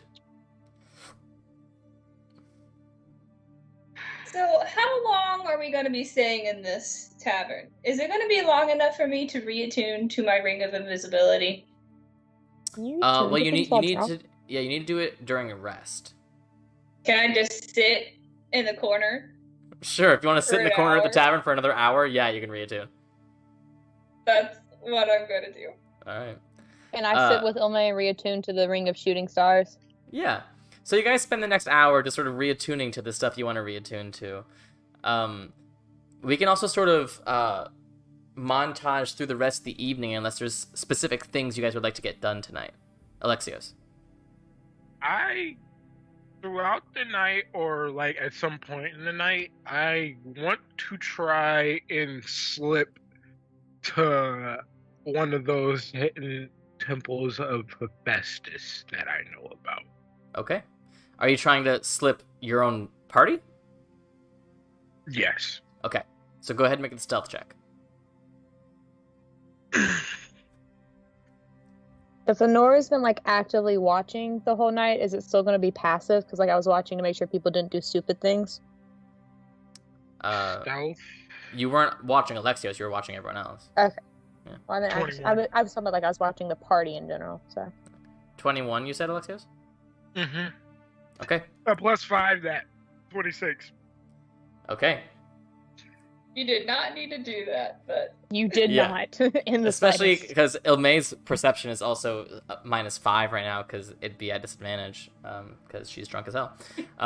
So, as Ilme is in the corner, just talking to Anura, like, I just can't wait for this Ring of Invisibility to get all attuned up again, I can just poof, disappear. Alexios sort of slips out. And I keep feeding Ilme water this whole time, like giving Ilme water. For sure. Alexios. Oh yeah, Daji, what are you doing? I'm just gonna hold back to the whole the Chobokatsus. Sure, yeah. You can go. You go to keep Ryujin. You bring Ryujin a drink, and you see he is heavy into his book right now. Like can barely even look up at you, but he does accept the drink and drink it. Nice. Before Alexios slips away, can I ask him a question? Sure. I know you said there were no like libraries or anything in like most of Voltorra. Is there anything like that in the inner ring? Is that what it's called? I can't remember. Yeah, that's what it's called. Yeah, is there anything like that in the inner ring? I believe so. I've never actually been to the inner ring, but all the scholarly people are there, so the scholarly stuff is generally there. Actually, I have to go do research, or I want to look something up in the morning. I can take you to a place with books. Yeah, that would be great. There's still a couple of things I want to look into. Yeah. Anything in particular you need to look into? Do you need help? I'm good with I don't know if I'll be able to find a book, but it was I want to find a book about one of the muses. Something Traya gave me and said to me about some stuff that I want to learn more. See if things line up. If you're gonna find it on this island, it should be there. Like, this is the bigger city. Okay, cool. I was just wondering, we haven't really been anywhere with books since I found it out, so. At that point, Ome comes back, Anora, and Alexios is gone. Alexios, you make your way back through the city to the Dreadnought District, where the rain is pouring down. You get, once again, soaked to your toes, but you head over to this aisle of forges that you've spent a lot of time at. None of the forges are currently on. No one is working right now. Everyone's either celebrating or home. Especially a lot of these forges are at least partially out in like uncovered, and forging in the rain is never a particularly fun experience. So it's fairly empty as you walk through. You see a few people just sort of rushing in either direction, trying to cover themselves as much as possible from the pouring rain.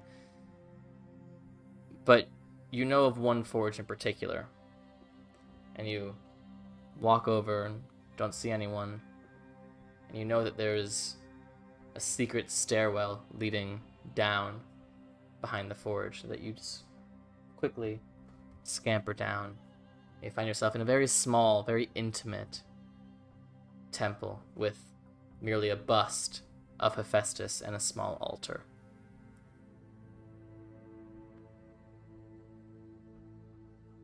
I don't have it. I don't think I have, like, I think I have a chakram. Yeah. I'll put a chakram on the altar and kneel, and I'll sit there for a second, and then I'll start to pray. What would you like to say? I say, so I didn't think much to do it, or I didn't think that I could do it, but I competed in a race of Olympus today, and I won. I'm having... There are new weapons out, and I don't know if you knew about them, but there's a chance that it can change this thing that we do forever. My master thinks that this could change warfare for the worse, and a couple of my friends do too. And lately it has me feeling kind of lost. I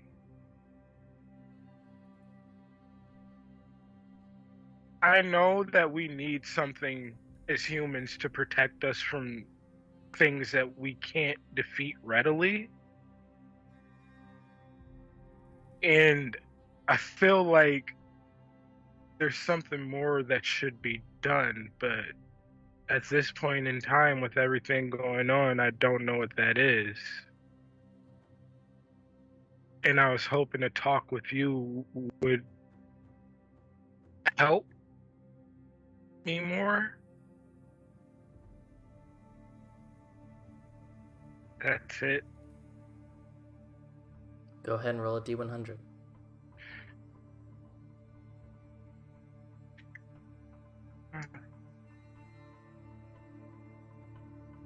Uh, 29?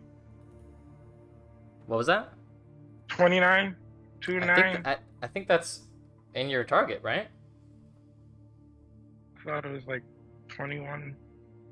I don't know, you tell me. It should be at the bottom of your skills. Oh, yeah, no, it went up. It's 34. Sorry. I Cool. thought it was 20. So you close your eyes in prayer, trying to communicate, trying to get answers, trying to warn. And you feel the heat. And it's a feeling that you're used to in the temple to Hephaestus. Every temple to Hephaestus you've ever been in has had that heat of the forge.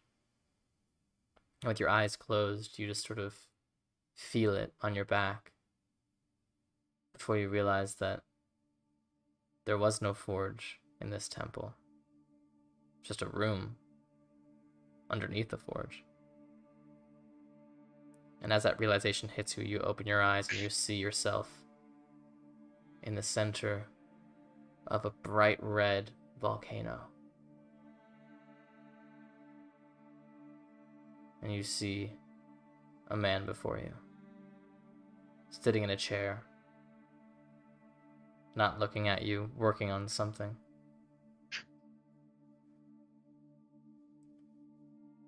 Sit down. I sit. You see, one of his legs is shriveled and thin compared to the other, which is muscular and strong. And you see whatever sort of injury that happened to his leg has also sort of twisted his torso in a strange way, and you see some scarring on his face that makes him a little bit hard to look at. There are patches of his black curly hair that are just missing, and you can see the scalp underneath.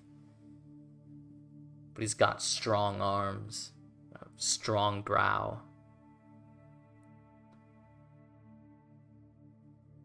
A lot's going on, Alexios. More than you know. But I do not deny this invention, this weapon. It will change the world. It is our duty to herald that change, not try to stop it. Just as flames burn, catch fire, and grow, so too do ideas, creations. And if the fire naturally burns itself out, that is not ours to control.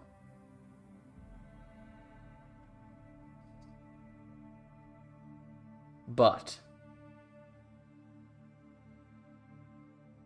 I am not without concern. Your former master, the once smote.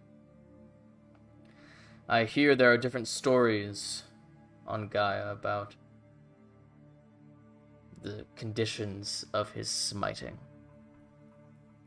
Whether it was me smiting him with divine creativity, whether it was Zeus for the crime of hubris, whether it was Ares just because he wanted to. But I will tell you this, child. I did not do it. My brother, Ares, did not do it. Zeus did not do it. Whatever creature smote that man implanted this idea in his mind. Whether that is for good or for malice is unknown to me.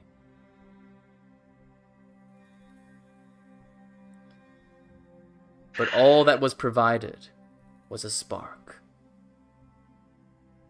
It was the one smote who fanned the flames, brought the warmth. And it will be you who decides to continue to fuel that fire, or cut off the oxygen.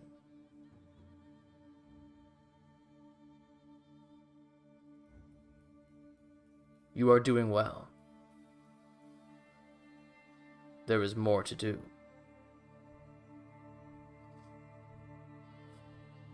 Much more. I have a question. Yes. First off, thank you for reassuring me that I'm doing the right thing.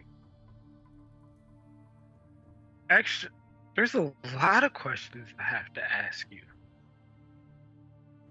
I mean, you answered some, obviously. You know, I always wondered what happened with the one smote, and he definitely doesn't talk about it. I wouldn't talk about it either. It's kind of traumatizing. Anytime I think about blasphemy, I just get this tickle on my forehead, really, and I just have to... whatever.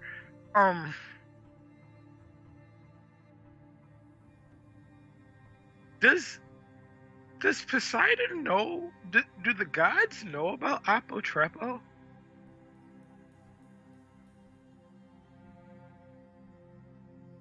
He does now. It has not made the oceans kind the past few days. Oh. So the rain and everything, that's Poseidon? This rain certainly has his touch to it.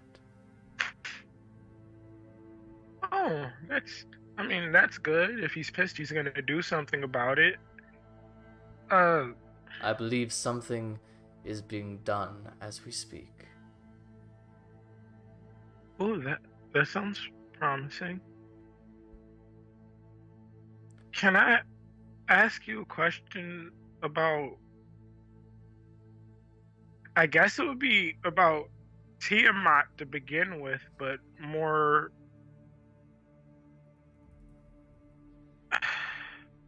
The metallic dragons were made in response to Tiamat, right? Or the 5 chromatics? You just see his jaw clench.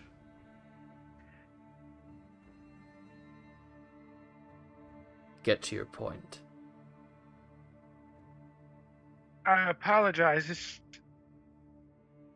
I know how you feel about that situation. I wanted to do my part to help you. I created something, and that something, I want it to be more than what it is, and I want it to be able to help normal people control, or at least deal with, the chromatic dragons. How? Creation. I want what I created to be able to be used by other people. I want I want it to be able to reproduce like the other metallic dragons. I want some things to be able to have a purpose in combating these things directly. Something that's involved with humans more directly. An interesting proposition. A decision that I do not believe is mine to make. I just need a direction. Find the original metallics. If they give you their blessing, they can give your creation life. True life. I've heard of a silver somewhere, possibly on the Isle. Do you have any way, any hearsay, any word on how to locate one? Any? This is Ares' realm, not my speciality. But if you've heard of a silver on this isle, it's probably not the one you think. The ancients, the originals, have a way of keeping themselves out of the history books. I mean, that makes it extra hard to find them. Good. Is there This anyone should not who- be easy. I mean,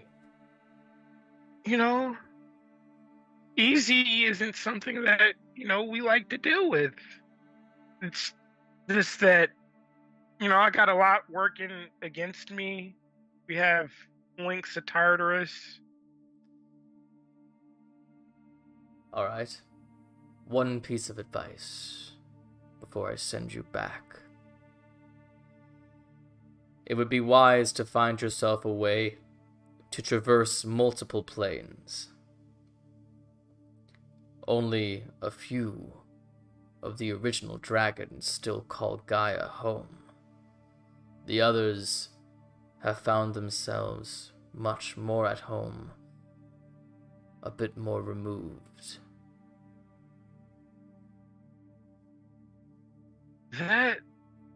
See, out of plane doesn't really help us a lot. That was the... Thank you. Alexios. Yes? You are not yet ready, but soon. There is something I've been working on.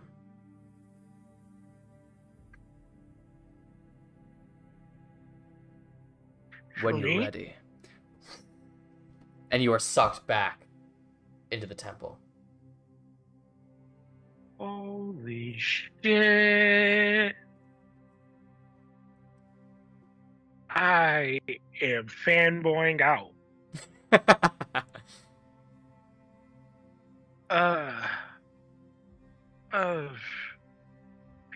Okay. I am going to very quickly try to make it back to wherever I left Ilme and Enora. Sure. Go ahead and make another like I never left. Go ahead and make another stealth check as you come back in.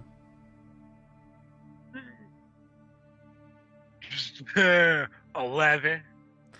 I will say, on your journey back, once again you're getting pounded by this rain, and now that you've had this conversation with Hephaestus, you sort of just pay a bit closer attention to it, and you realize that, like, the city has been in this sort of state of raining on one side of the street and not raining on the other side of the street for a long time. And as you walk back to the God's Rest district and the rain begins to merely drizzle, and you sort of look back at the route that you took, it seems like this entire storm is unmoving and centered over the arena. You make your way back to the tavern, where a very drunk Ilme, and even a tipsy Adagio, and a very tipsy Anura greet you. I haven't been drinking. A very not tipsy Anura greet you as you She return. said tipsy, and I was like, what? And they all think maybe you just like went off and peed or something. But you're back! The champion's back! Alexios! Would I have noticed how, like, that he was wet or anything like that? Like, Oh yeah, he's you soaking know? wet. He's soaking wet. The fuck did you go? He has really bad aim. I took a walk, but I think we should like step outside. There's something really peculiar going on. I think we should probably start heading back to the ship anyway. Okay. As soon as we're outside, can I like point out the cloud? For sure.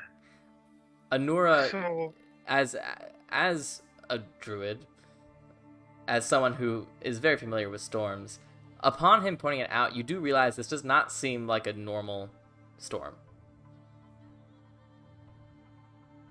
What the fuck is up with the rain? I think Poseidon is fucking up the Glorymaker right now. Oh, dear God. Gods. Revenge for Regent! My God, Ilme's so drunk. How do we keep basically a drunk toddler from being happy about revenge? Not toddler. She's a teenager. I think when she's drunk, it's the equivalent of a toddler, though. Oh, I mean, listen, you gotta build up your immunity to alcohol. You know? The more you drink, the more you can drink, right? Yeah, I just... She's very an drunk right now. adventurer. And she's still a teenager. She has a lot of adventuring years left to go. She has to get drunk, mix it up, and then eventually she's gonna be a power drinker with a lot of problems, just like us. You know? Just called us all alcoholics. I mean, you carry a bottle of Goliath. Yeah, because I'm with pretty you at all sure times. when we got this, I was the most sober of us, so I've just had it since. Oh, I mean, I guess so, but you're the alcohol cabinet. The alcohol cabinet. Oh You're my the Greek God. alcohol cabinet. Did Did you? I actually drink before this adventure? Because I feel like Alexios just said that he didn't drink until meeting us. And if I grew up in an orphanage, I'm pretty sure I didn't come home drunk to like kids every night. I mean, that's up to you, It depends man. on if the sisters. It depends on if do the Sisters of the Moon drink. Is that a thing? They don't not drink.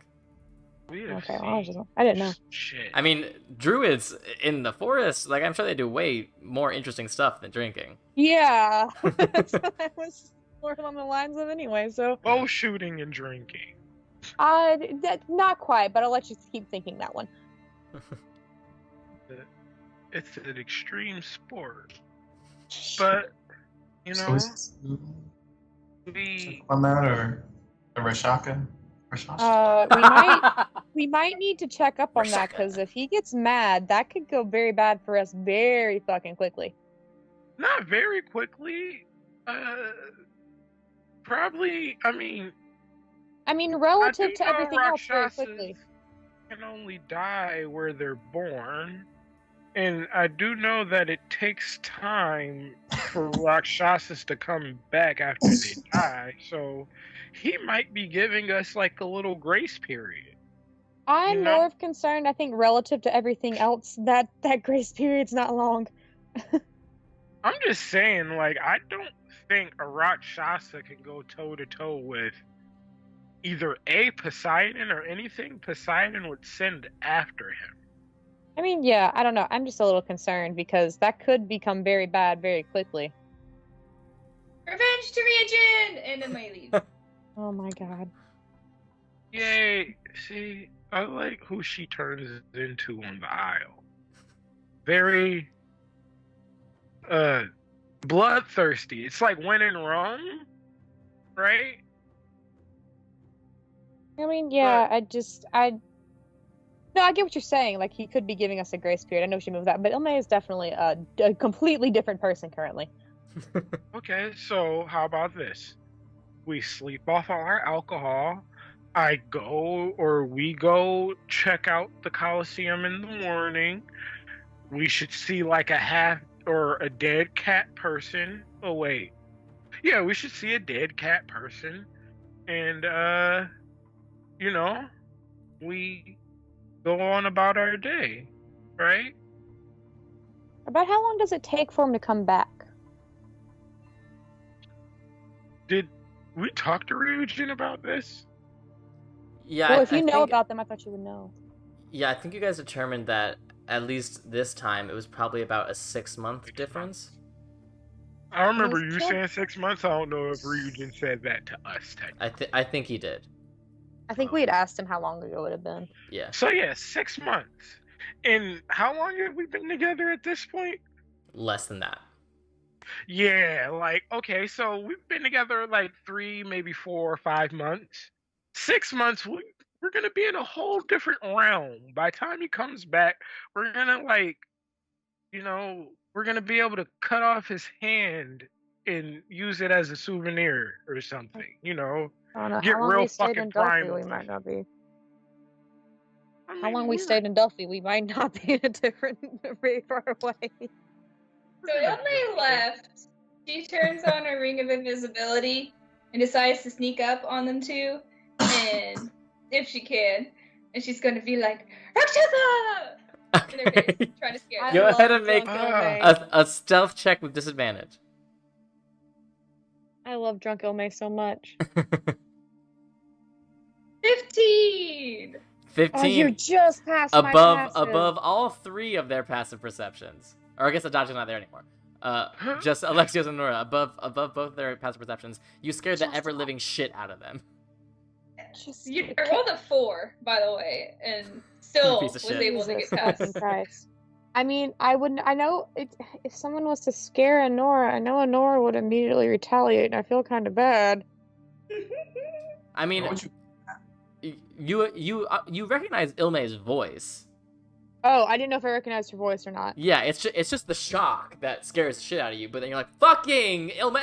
Can I try Still and scare Ilme back?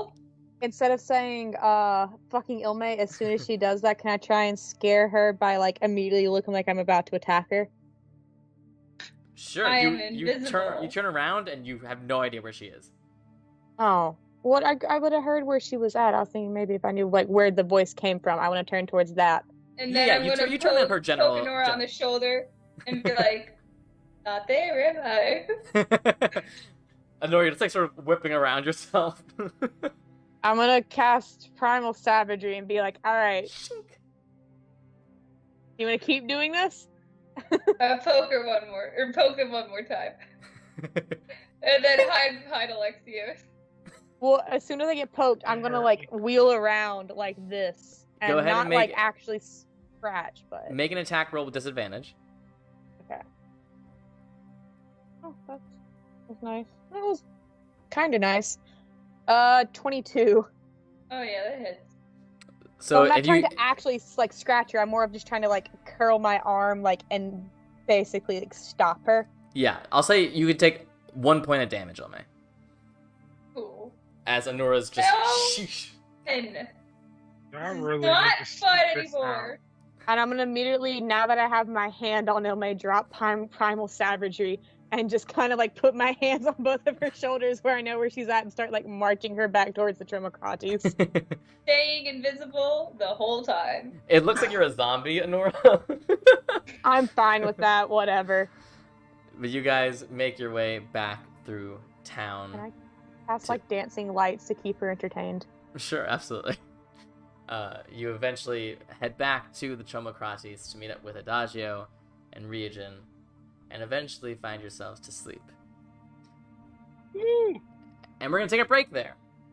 We'll be back shortly.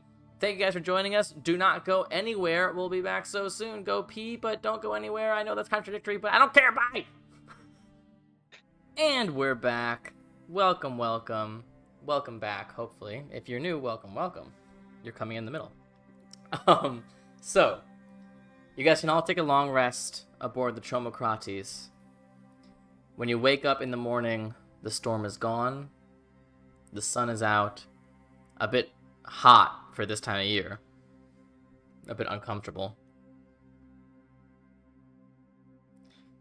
So my first question is, are you guys going to be having several days of downtime?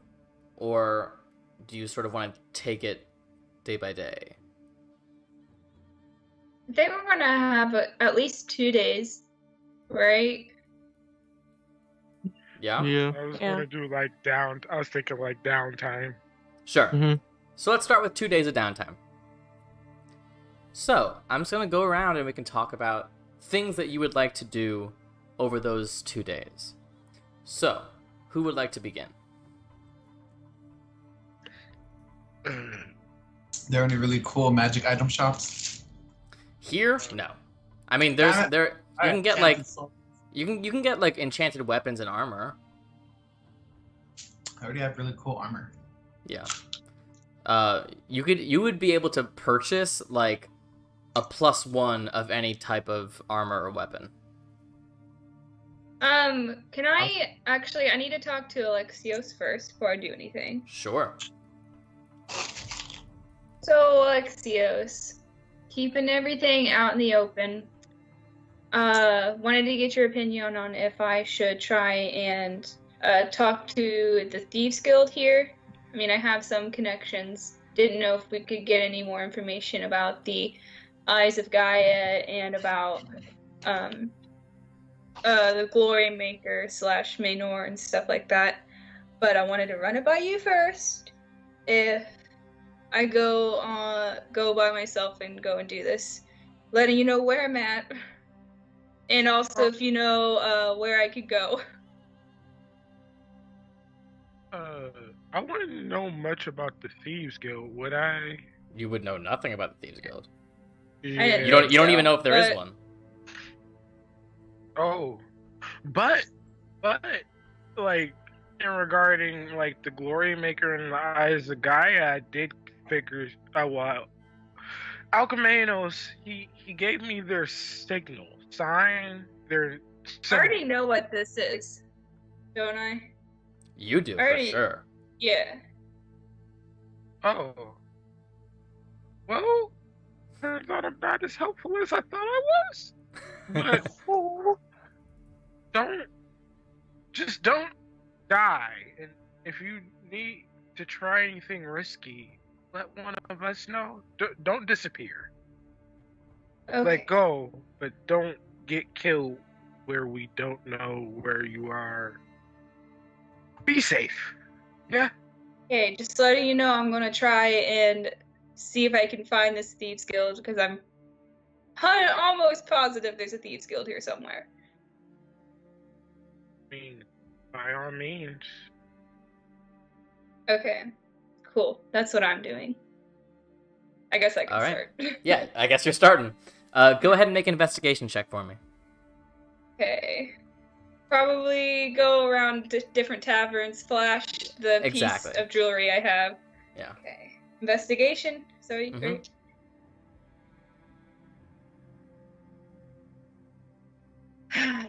Nine.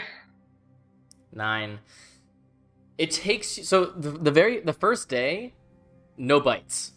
It seems like either there isn't a Thieves Guild here, or they don't understand your Thieves Guild's signs and codes, or they're just actively not wanting to talk to you. But the entire first day, you get no bites whatsoever.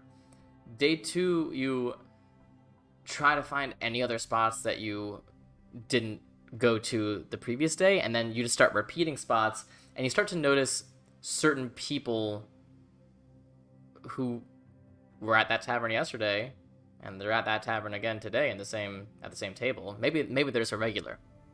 Maybe not. So can I pop a squat in this tavern that these people are in and wait for them to start moving, and then act all casual, like I'll order food and I'll order a drink, Sure. and just wait for them to start and follow stealthily. You spend several hours here, and you see there's this one gnomish woman who's sitting at a table, seemingly either like playing cards with herself or just sort of keeping her hands busy. And every once in a while, other people will come and sit with her, and they'll play a few hands and talk a bit, and then they'll leave. And sometimes there'll be some betting exchanged, and one or both of them will collect some coins and depart. But the woman always stays at her spot. Can I go up, and seeing that they played something, I'll be like, mind if I join in here? Play a game? Table's clear, isn't it? Alright, sit down.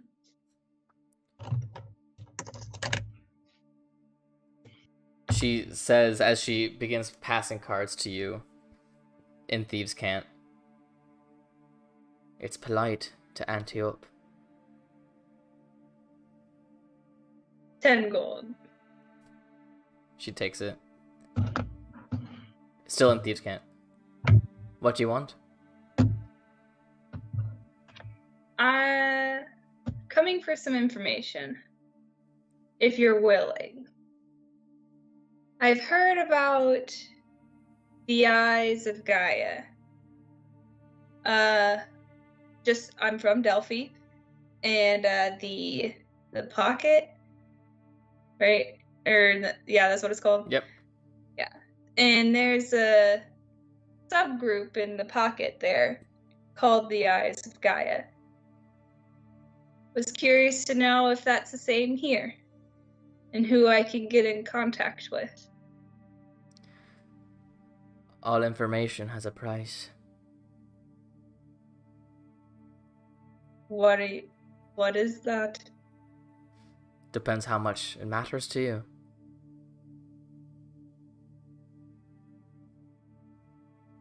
I'll give her another 20 gold.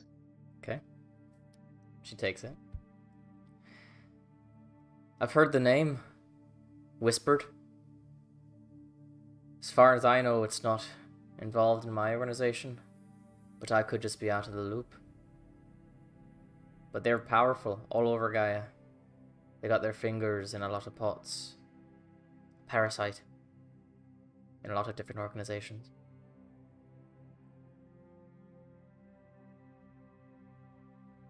Could you point me in any direction of anybody you think is involved?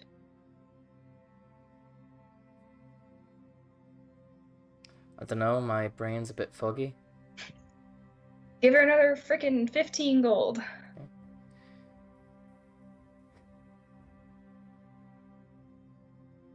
Eurasians are a proud people. We're not much for subterfuge and espionage. If we have a problem with you, we fight you for it. As far as I know, no one on this isle is connected with that. What about Maynor? I have inside knowledge that Maynor was directly involved with this organization. That's not entirely surprising. He's not from here. He's a foreigner. Where did he come from? How did he get into the position he was at? Somewhere in Sparta. I don't know. Somewhere on the actual continent. But there's a whole community of those guys that run arenas and such. The guy who ran ours died, and suddenly he was there to take his place.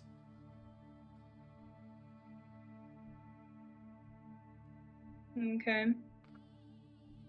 Do you know who Maynor is in contact with? I don't really travel in the gladiator rounds. Could you point me to somebody that is? Yeah, I think he was killed yesterday in the race. But hey, Paloma survived, so maybe you guys can have a reunion. You know what happened, right? It spread. I don't think... Just so you know, word does spread quickly, so I don't think you need to worry about Maynor anymore. Why do you say that? From what I heard, there was an attack last night, brutal. They won't give much details.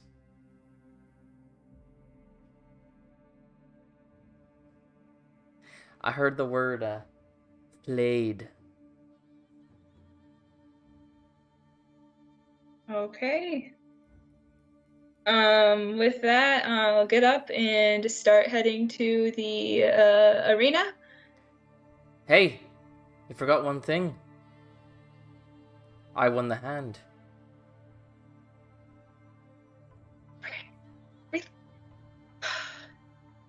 Getting 10 gold. A pleasure doing business with you. By the way, can I get the name of your organization? We're called the Vultures. Thank you. And start heading to the arena. Okay. Is anyone else planning on going to the arena at all? Cool. So, Alexios? I was going to follow Alexios. I was going to go eventually. Sorry, I'm on. Sure. So, we can say that happens on the second day. So Ilme catches up with you, Alexios, and Adagio as you guys... Oh, yeah? Is this the same time? Alexios, are you going straight from the arena to the library? I wanted to go to the library on the first day. So this would be after that. This is day 2. Okay. Yeah. Just making sure. We're going to be going a little bit back and forth in time for the purpose of this. But you guys head to the arena. The door that you guys know enters into the tunnel system beneath the arena is guarded by a single Volturan guard who holds up his hands like, champion, it's not pretty in there. I mean, not anything to be scared of, right? Well, not for a man like you. Just keep your wits about you, yeah? Of course. The champion. He opens the door for you.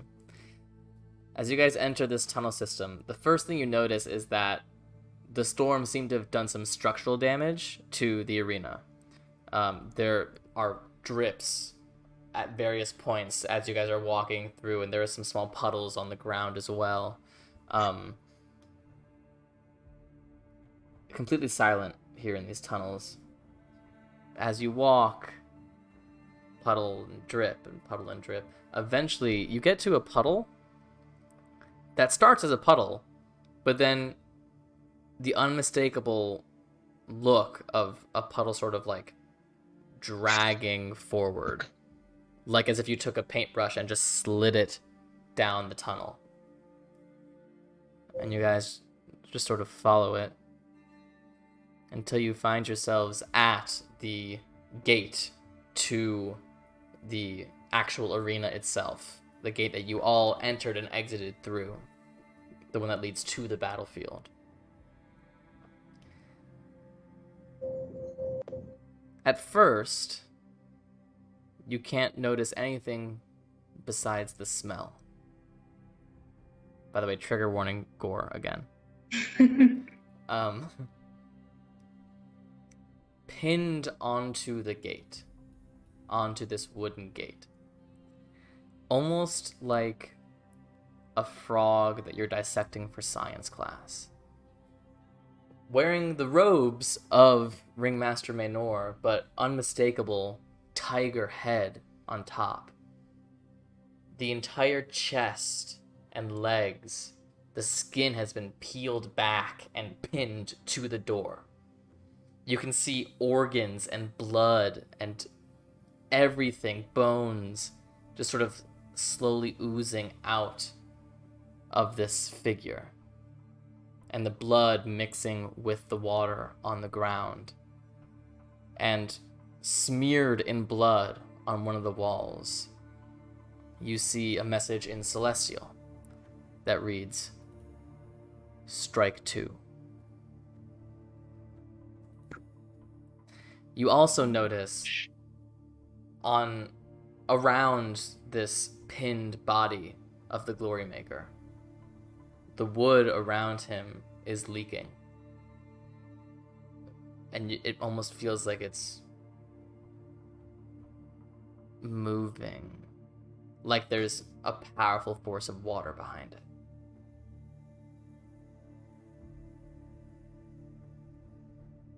Oh, okay. I'm gonna lean over towards the old man and say, yeah, so I went to go pray last night, and like I happened to mention Apotrepo and like some of the problems that Poseidon has been having. Mainly, and I think I mentioned the Rakshasa too. And my dad says basically, hey, don't worry about that. That's being handled. And I noticed that the cloud was kind of centralized over here. And yeah, Poseidon's a very vengeful fuck. Like, Ryujin obviously takes after his mother when it comes to, like, anger. Like, have you ever seen Ryujin, like, actually pissed off? I don't think so. He's pretty... Flame doesn't come to mind when I picture angry Ryujin. Maybe like a plate. Yeah. Listen, I've been sitting on 10 plates for like 3 months. I haven't done anything with them. Just to wait till you see the hood and mute again.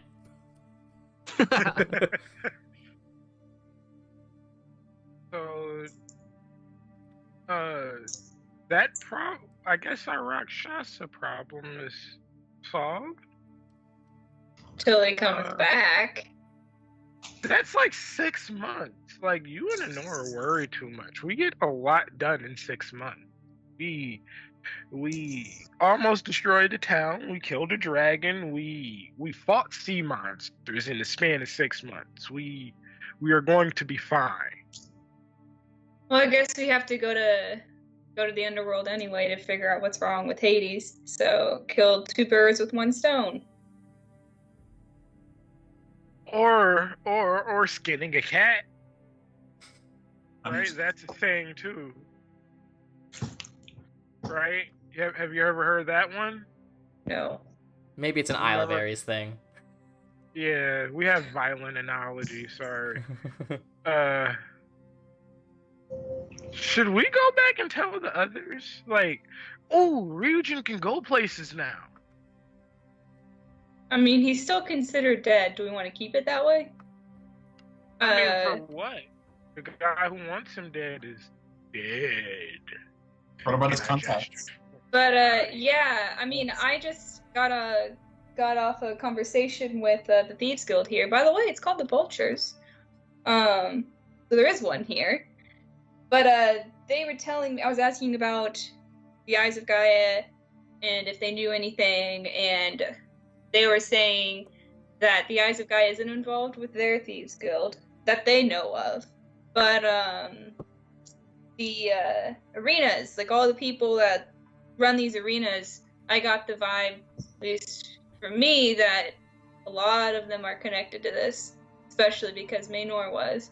And Maynor's contacts are all the people in the arenas.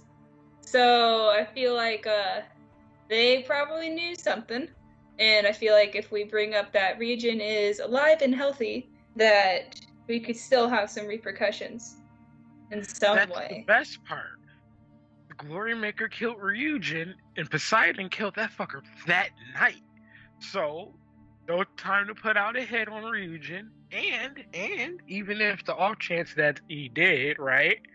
Who's gonna pay them?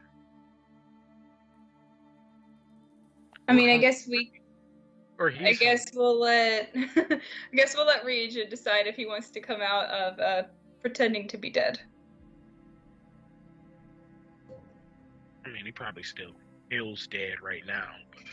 Long story, we should tell him, right? Your dad fucked up the crazy cat person on your behalf, right? We can have fun in the city. He doesn't have to worry about Triea. It'll be a great load lifter. But okay. Did you find anything cool in his office when you... Just that box. I didn't really look through anything else. You want to? Hey, if you're suggesting it, let's go. I mean, I don't have to suggest it. I just prefer, like, if you're gonna steal from somebody, either they don't know or they're already dead. Like, that's how we got the dragon horde and everything. When you kill things, it makes it easier to take from. Or something like that. Another Isle Ares proverb. Let's go. All right, so you guys... Take watch. So you guys trace your steps to Maenor's office, that it now sits ajar. And you actually see, not even ajar, it looks like the door has been demolished, broken down, splinters. And you do notice that the entire walk from the Rakshasa's body to this office has had that water walkway connecting one to the other. You walk into the office. Ilme, go ahead and make an investigation check. Completely random real quick, adding that to the list of quotes from Alexios. It's easier to steal from people if you kill them first, along with something he has said before that I guess is another Isle of Ares proverb. Plato once said, in order to bake a cake, a few people have to die. Heard that.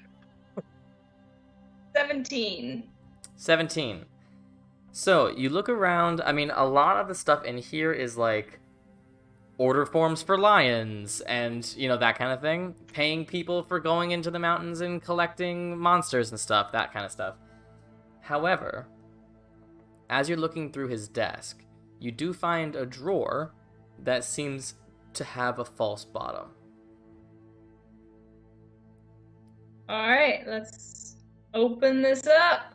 Yeah, as you sort of like take stuff out of this drawer and you're realizing that like it seems way more shallow than it should be, you see tucked in the back a small little keyhole. So I'm guessing it's locked. It probably, yeah. Okay. Taking out my handy dandy thieves tools. Go ahead.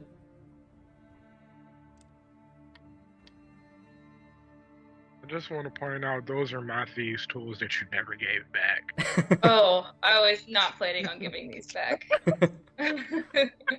Well, 14. 14.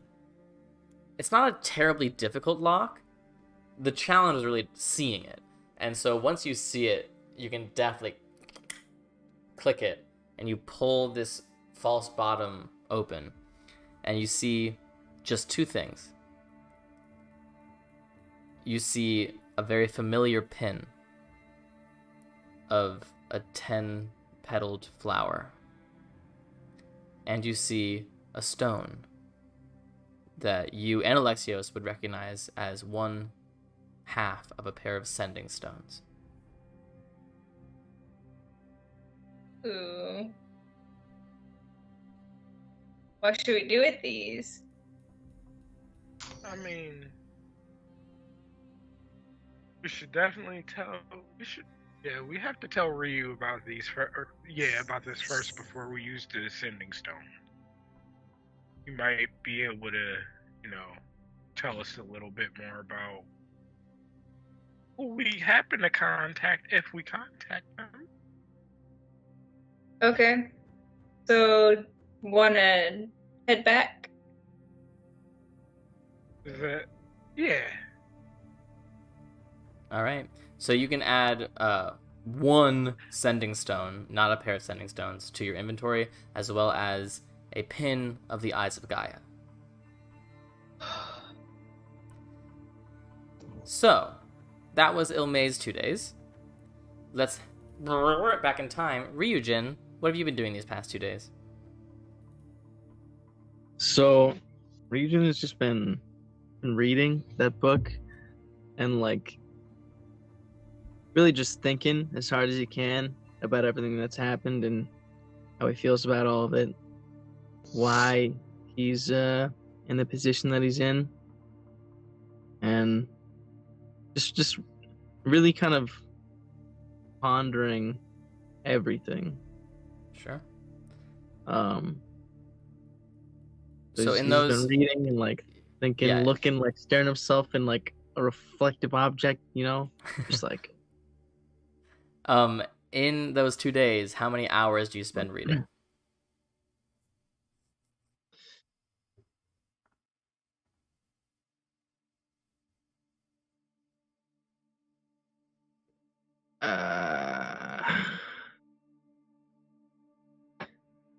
I'd say probably like 10 hours a day, Sure. and then like is also trying to find time to like play the lyre a little bit and just think about everything that's happened. All right. So you can add another 20 hours read, and you have read for 3 days. Okay. Okay. Anura. Or anything else, Ryujin? No, that's it. Okay. Anura, how do you spend your 2 days?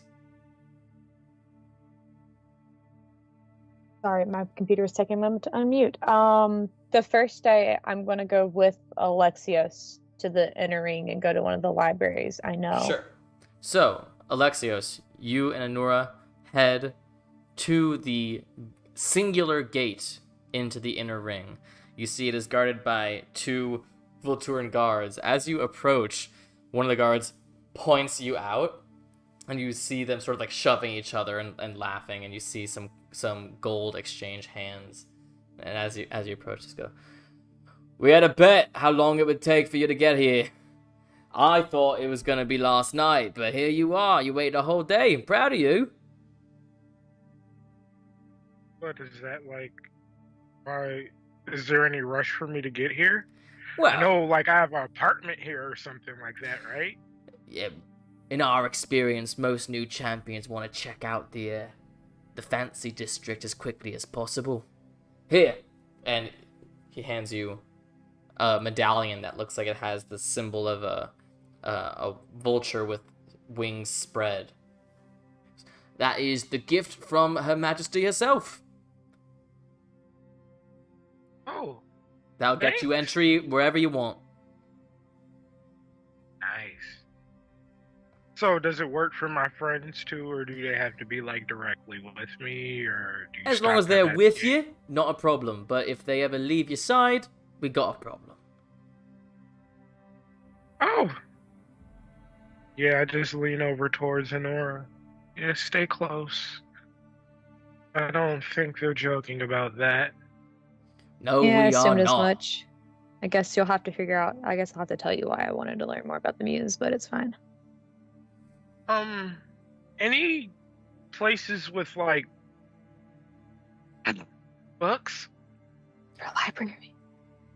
There's the archives. It's not what you Delphi folks would really call a library, but it's got books. It's got records of wars and strategies and monsters and that sort of thing. I probably won't have anything. I would be needing directions to that, and just out of curiosity, have you guys heard about anywhere Paloma might be? Last I heard, she was cleaning out that house of yours. Ouch. When you say cleaning out, you mean taking her shit so she can get out, right? That's the idea, yeah. Okay. You know, you guys are good at your job. I don't think you'd let her take, the house stuff, right? There's just... Look, what happens in there is your business. You've got more than enough money to refurnish if she steals a chair. I forgot about that. Thanks. Right. You want to come in? Yeah, of course. Just for the fun of it, will you flash the medallion? Alright, yeah, come on in. They open the gates for you, and you guys get your first real look at the inner ring of Voltura. As you pass, he goes, the directions to the archives. Just walk towards the Tower of Gore, and right before you get there, you'll see the building. Thanks. Right. As you guys walk in. Meet your goal. Oh. How generous. Alright. I'll go ahead and flip them each a gold too and be like, here. Oh! I'm liking this. Good shit. Thanks for being nice. Yeah, alright. As long as you're with him, you're cool. So. Keep that in mind. The inner ring is much narrower than the outer ring. And so, as you walk in, only like what would be the equivalent of a few blocks ahead of you, you see another wall that surrounds this enormous castle. Looking to your left, it looks like there are some very large mansions or houses, that sort of thing, much larger than anything you've seen in Voltura up to this point. Look to the right, you see other sort of shops and different sorts of sophisticated places. There's fancy restaurants, and there's a massage place and an art gallery and that sort of thing. And then you see rising up in the air is this long black tower with what looks like red peeking through these black bricks that it's made of. Alexios, having spent time here, you would know that this is the Tower of Gore. This is one of the most, if not the most, iconic temple to Ares in the world. Lots of Ares' supporters make it so that coming to the Tower of Gore is like something on their bucket list. It's often a place where people will, if they earn the privilege, will pray before heading to attempt to get into Fort Valor. It is definitely not frequented by many people, and that has sort of increased its mysterious allure for supporters of Ares. As you guys walk in that direction, you do, as you get closer and closer, see more and more of the red in between the black, and it's paint. You can tell that it's paint, but it's still somewhat deeply upsetting. But also something about the energy of this aisle, looking up at that tower, you can almost taste the iron of blood in the back of your throat in a way that makes you somewhat excited, like the adrenaline begins to pump. But before you reach the tower, you do see a large building that is labeled as the Archives.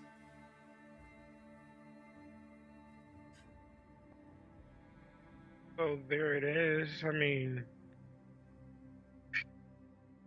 do you want to check out the apartment or wherever the champion's house after this? Because yeah, I was assuming you were going to want to go check it out, and I got to stay with you anyway, so that's fine. I'll go with you. You can have some backup in case Paloma is a dick about it. Paloma doesn't have the firearms. I don't know. Well, that's it. I still would rather avoid the fight, and I think if there's two people there, she might not be as True. I just didn't want to drag you along without you asking. Yeah, no, it's all good. I'll go with you, man.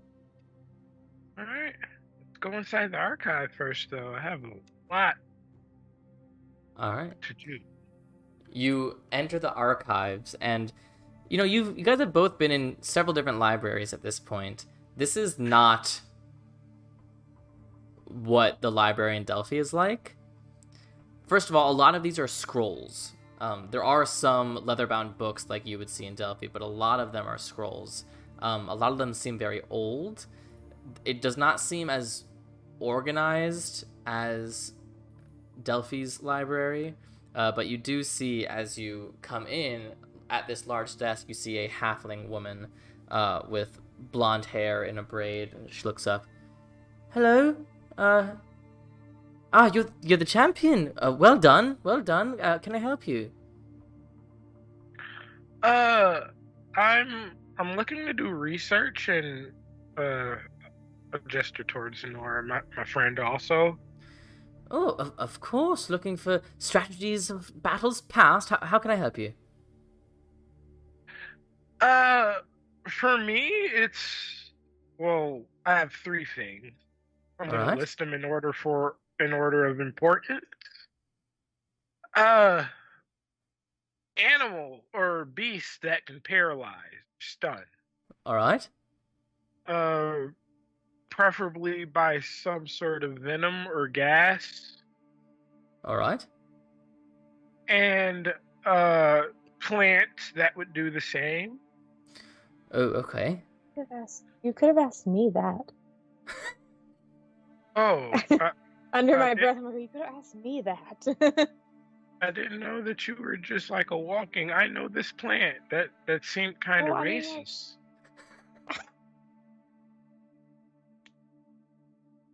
Would it technically be classist? Yeah, yes. Or classist. Well, I mean, like, I would assume that I'd be able to, like, tell you some plants that are poisonous and can paralyze, considering I spent so much time in the forest. Yes. Oh. Oh my god.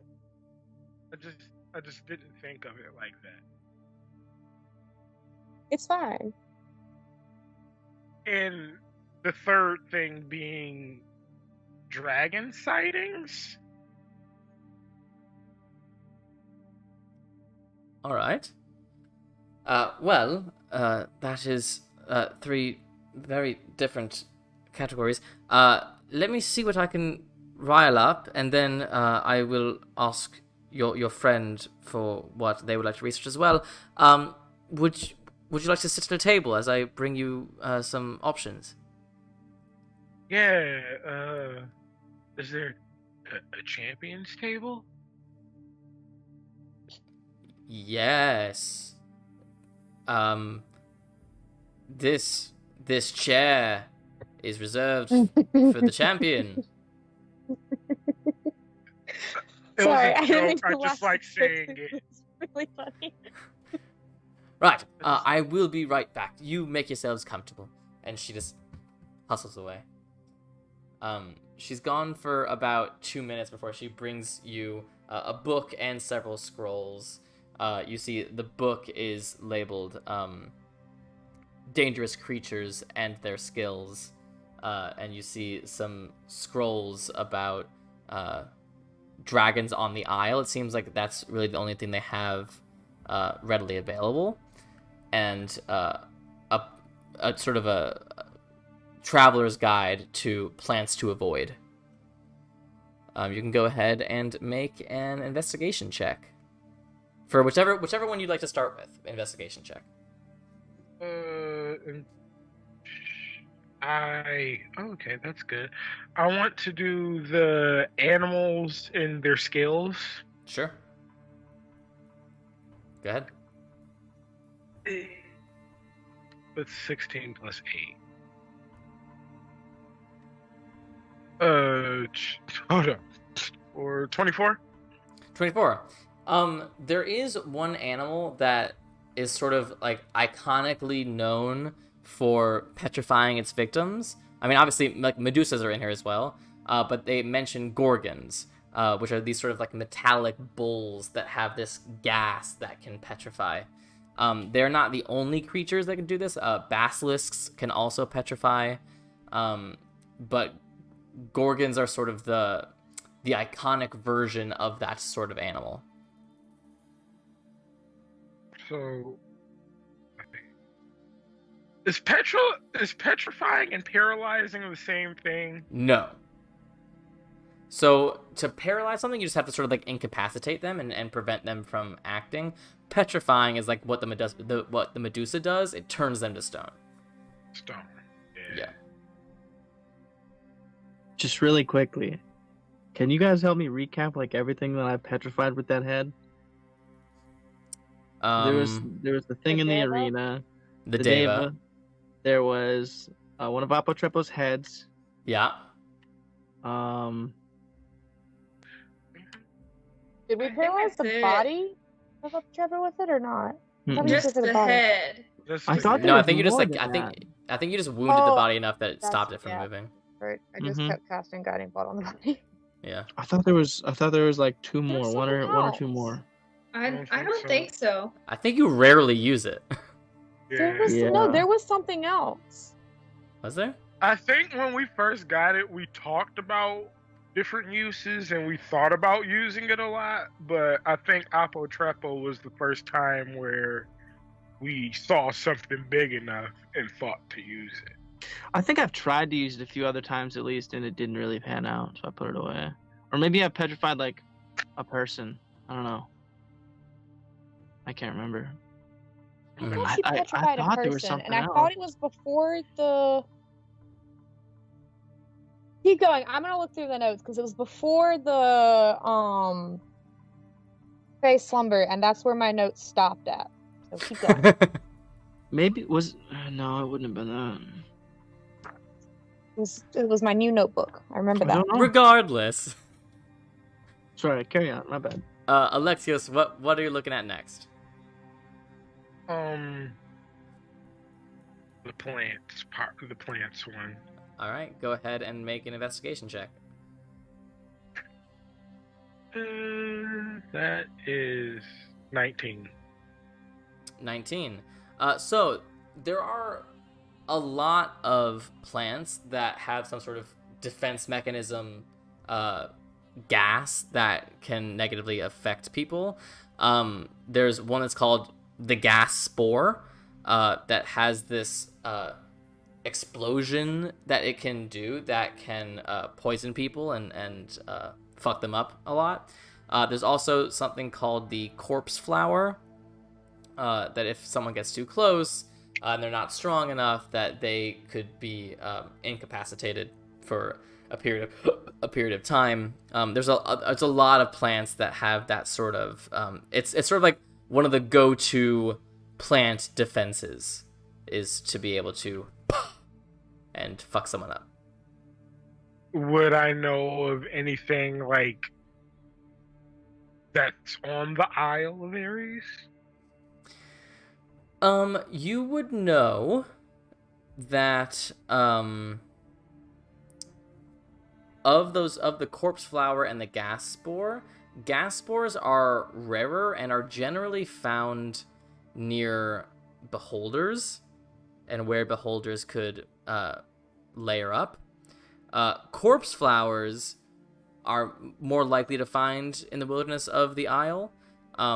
They are attracted to death, and they grow where lots of death has happened.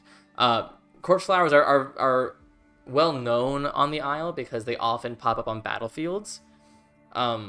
So it is not unheard of that there could be corpse flowers elsewhere on the Isle. Okay. And you do know that corpse flowers, besides having that one defense mechanism, are a fairly aggressive plant, to the point where they can feed on the dead, feed on dead corpses, and reanimate them to a weak extent. Okay. That sounds kind of scary.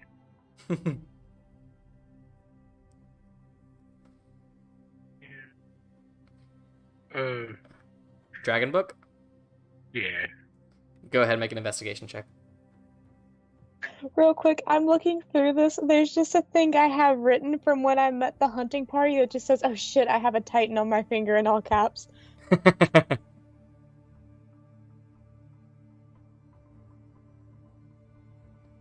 25. 25.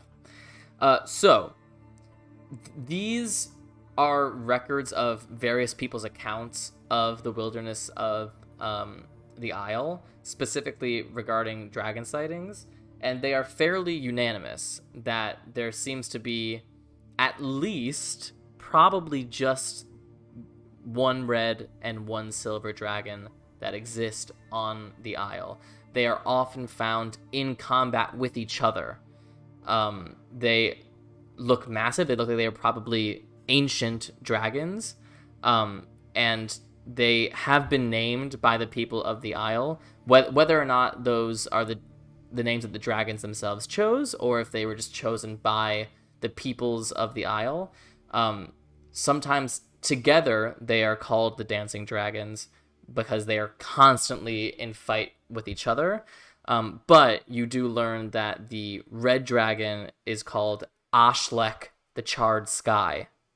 And the silver dragon is called Zenfieg, the Shining Star. Not much is known about where they reside, but it is generally believed they're most often spotted deep in the mountains, not really near Spear Point or Voltura.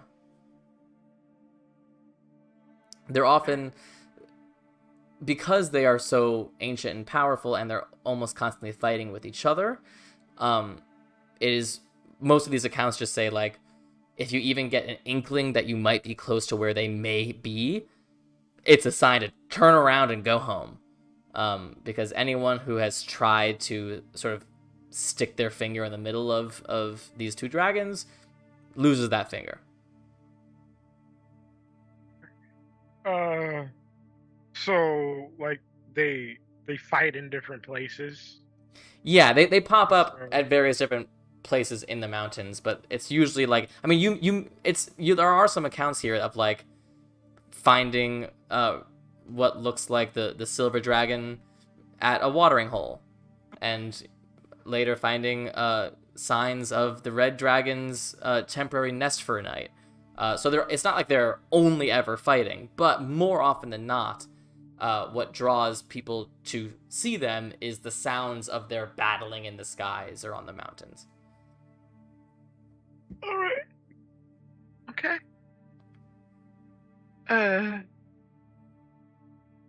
So that's probably a no-go. I turn to Honor and say, yeah, I'm not making much headway here. Do you need help with anything you're reading? Yes, so sorry. What is it that I can grab for you? I know it's a long shot because of where we're at. I was wondering if you had anything on, like, minor gods, specifically the muses, or, like, things about, like, people not being demigods, but still having, like, some, like, celestial influence. That is not really what we have here. I mean, we do have some accounts of minor gods, but they are more so local war gods, or gods of blood, or gods of, various different battle things. I'm not sure we have anything on the music. I can check for you, but I'm not sure what we have. Yeah, if you could check, that would be great, but I knew it was a long shot. Of course. She scurries off. She comes back about 10 minutes later with a single scroll. So, it's not really what you were looking for. It is an account of some ancient war where one of the heroes of that war claimed he was doing it for the muses, that he was inspired by them, and they were guiding his sword in this battle. I'm sorry, that's really all we have. It's okay, I knew it was a long shot.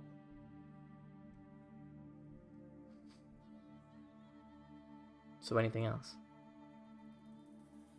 You want to go check out the house? Sure. All right. So you guys make your way back out of the archives, back towards the gate to the inner ring, and then continuing onto the other side of the inner ring where those fancy houses were. You do see a few well-dressed, sophisticated people walking around, and you sort of ask for directions, and they point you towards a house that is not made of gold, but it is covered in this gold paint to give this sort of otherworldly, ethereal, almost Olympian perspective. It is at least 3 stories tall with these beautiful pillars out front. There are statues out front of Ares and other sort of warriors and fierce beasts all around. You see there are 2 servants, or you assume servants, maintaining the lawn right now as you approach. And as you approach, one of them drops the scissors he was using to trim a hedge and goes, sir, it's a pleasure to make your acquaintance. Hey, who are you? My name is Cleo. I am the head of this house. It is my duty to serve all our champions when they win. Hey, so that's cool. Do you do anything specific? Well, whatever it is that you desire. I have a staff at my beck and call. All of our champions are different, of course, and all require different services. We do have some servants that are trained fighters, if you would like a sparring partner. We also have cooks and cleaners, and we have anything to make sure that you do not have to do a thing that you do not want to. No. However, I do apologize. We were not expecting you quite so soon. There's a, incubation period? Do I have to wait until... No, apologies. We've never had a champion take over for a living champion before, and the previous tenant is not yet vacated. Not as in inside? She is inside currently, but our staff is working to pack up her belongings so that she can clear out as quickly as possible. Ooh. What kind of mood does she seem in? To be honest, sir, she is not in the best mood. She is ashamed and angry, and in quite a mood. So, although I will not stop you, I would not recommend causing her any strife.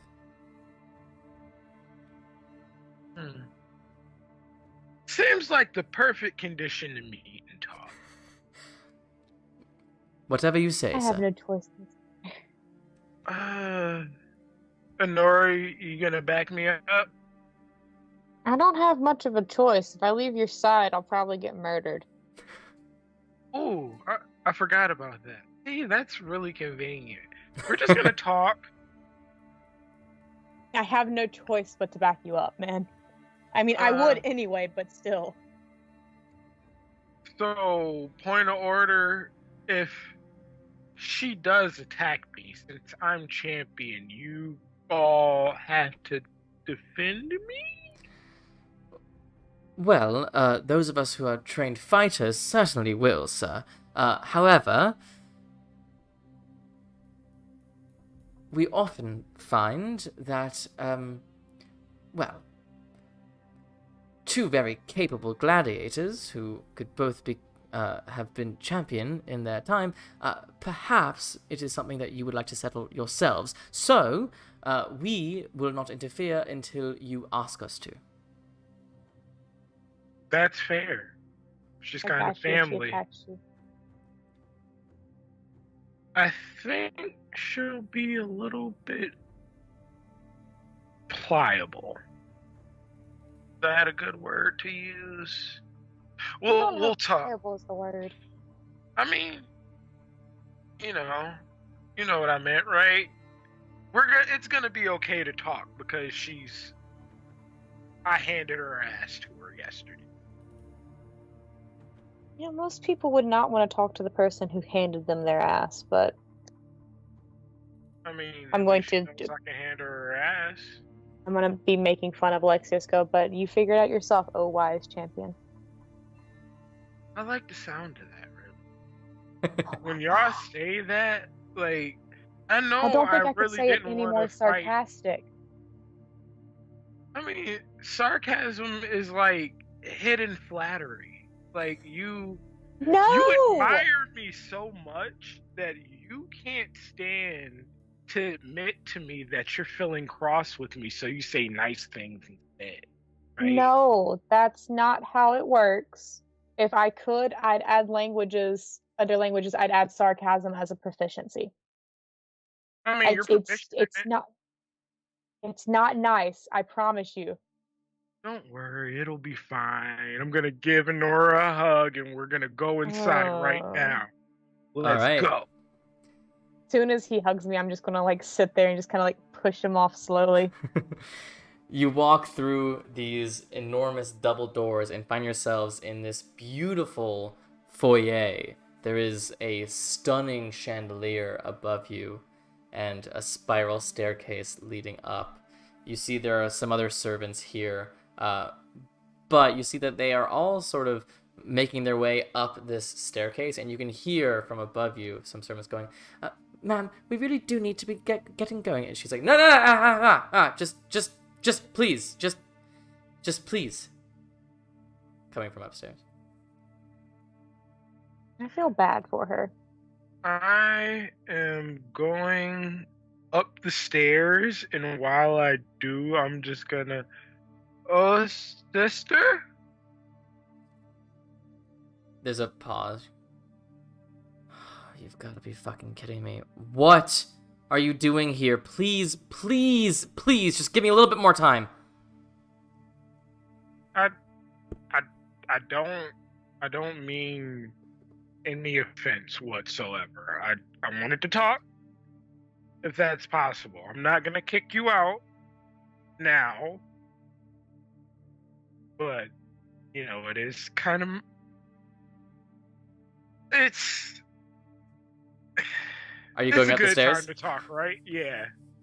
Alright, so as you make your way up the stairs, you find yourself in a sort of sitting room, and you see there are several bags of her belongings that are sort of scattered around the floor around her, but she herself is sitting at this desk with several crumpled pieces of paper around her with a quill in her hand. She's like her head in her other hand, and she's just trying to focus on something, and she doesn't even look up as you enter. Trying to recreate something? Shut up. I mean, that's generally not how siblings talk to each other, Why are we siblings? Why are we siblings? I don't get it. We have the same master. Not all apprentices to a blacksmith are brothers and sisters. Grow up. You know what the word for master in Orcish is, right? Yeah. Are you an orc? Might as well be. It's not like my actual father taught me a lot. Look, I go same and give him a high five real quick. Look, I know I can't stay here. I'm not delusional. I just need to get this out of my brain while it's still fresh. I mean, sometimes family lets family stay in their dwellings for a time. That's so awkward. What is your deal? I mean, you're the adventuring type, right? There's no way you can stay here.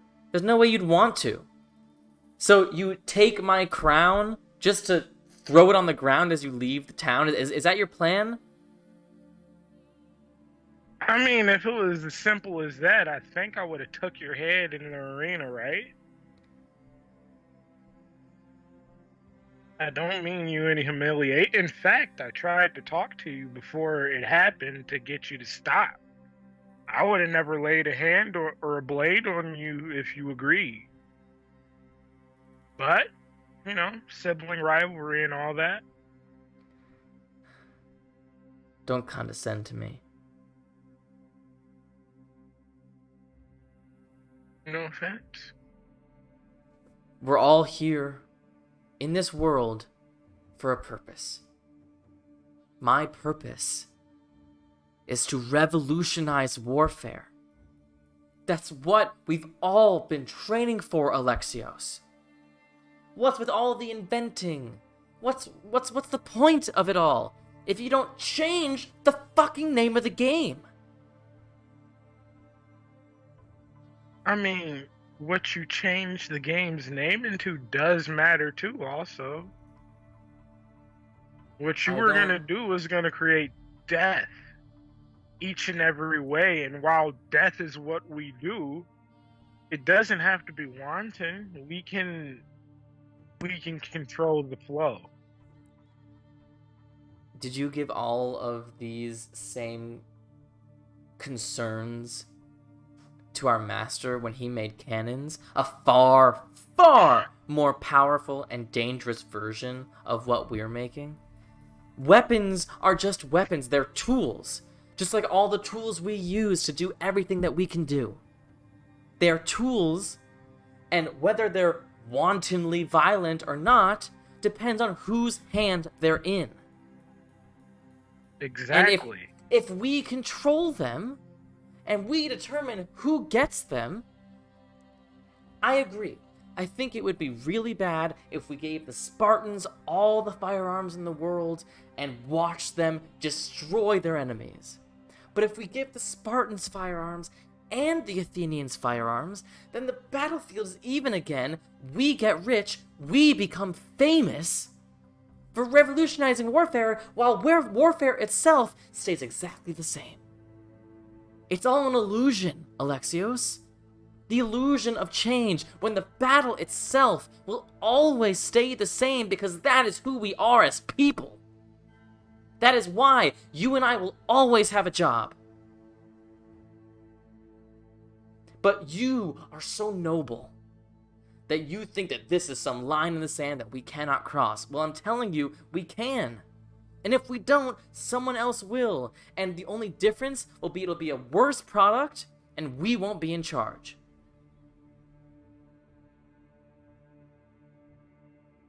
I highly doubt that the once mode is going to want to work with you again.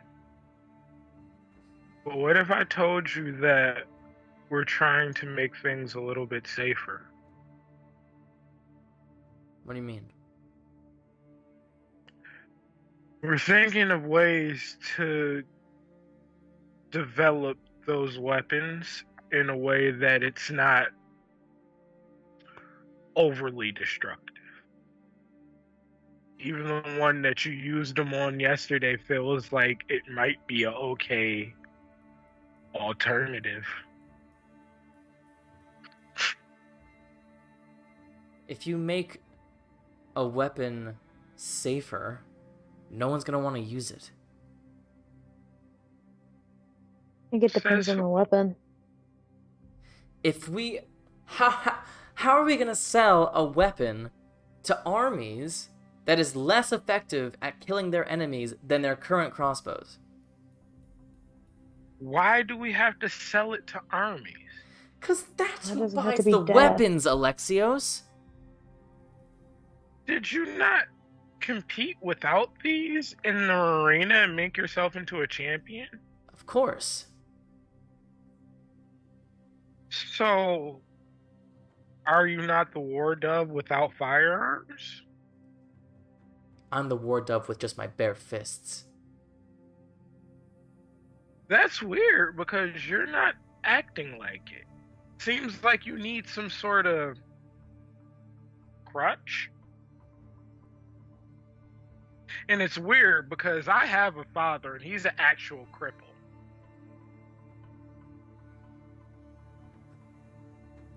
What are you doing here? What do you want? I mean, at first it was to check out where I'd be living, but then I saw you.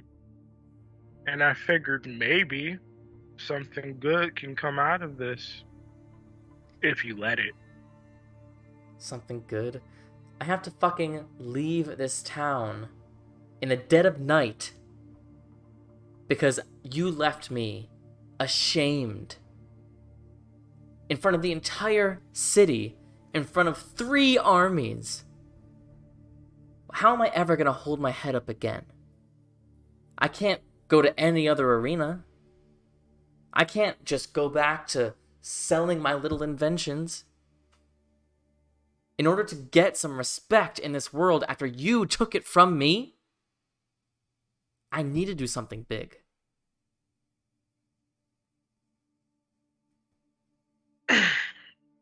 Alexios, Something I don't big know. like what? Maybe. Have you ever thought of adventuring? Not with me. But. I'm not much of a team player. Pretty evident. I know people who aren't team players too. I feel a little called out. Oh, not you. Whenever Alexios says that, I'm gonna butt in and be like, if I can, I know I don't count for much. I didn't even fight you. Sometimes it doesn't matter if you're a team player or not. That getting out there sometimes is the best thing to do when something happens that you can't go back to. I've left this party before because I needed to do something for myself that they didn't understand. So sometimes leaving behind the thing that you think is the best thing that could happen to you is what you have to do.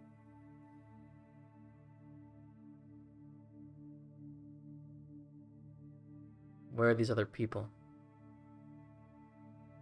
What do you mean? Alexios. There's other people that aren't team players.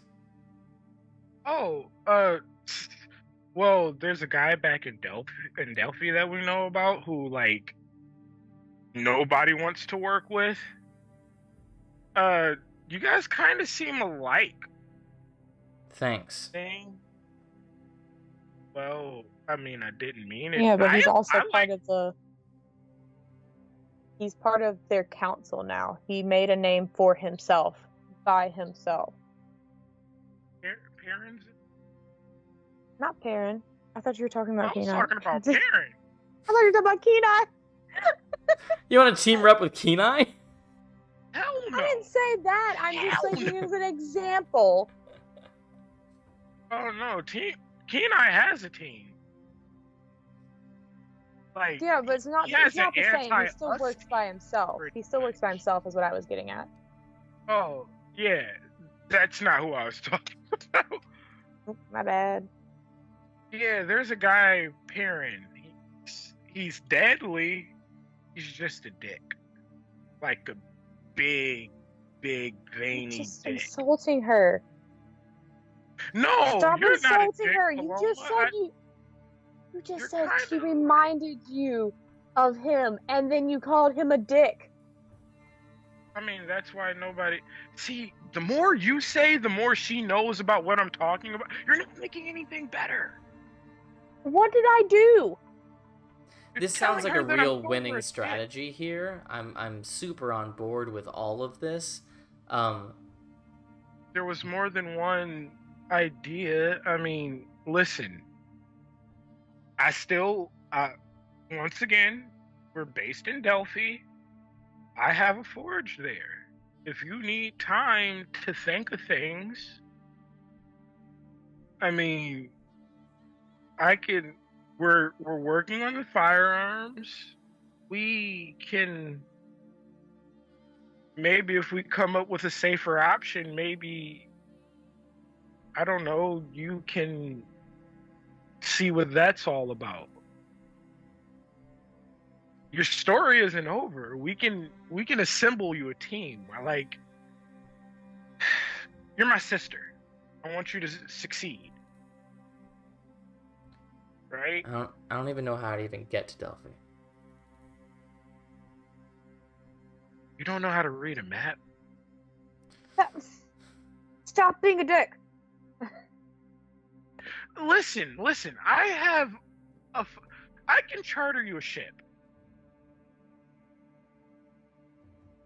You can? I mean, honestly. Our party could definitely charter you a ship at this point. And there's some really good people there who would more than welcome you. I can just live in your house and use your forge?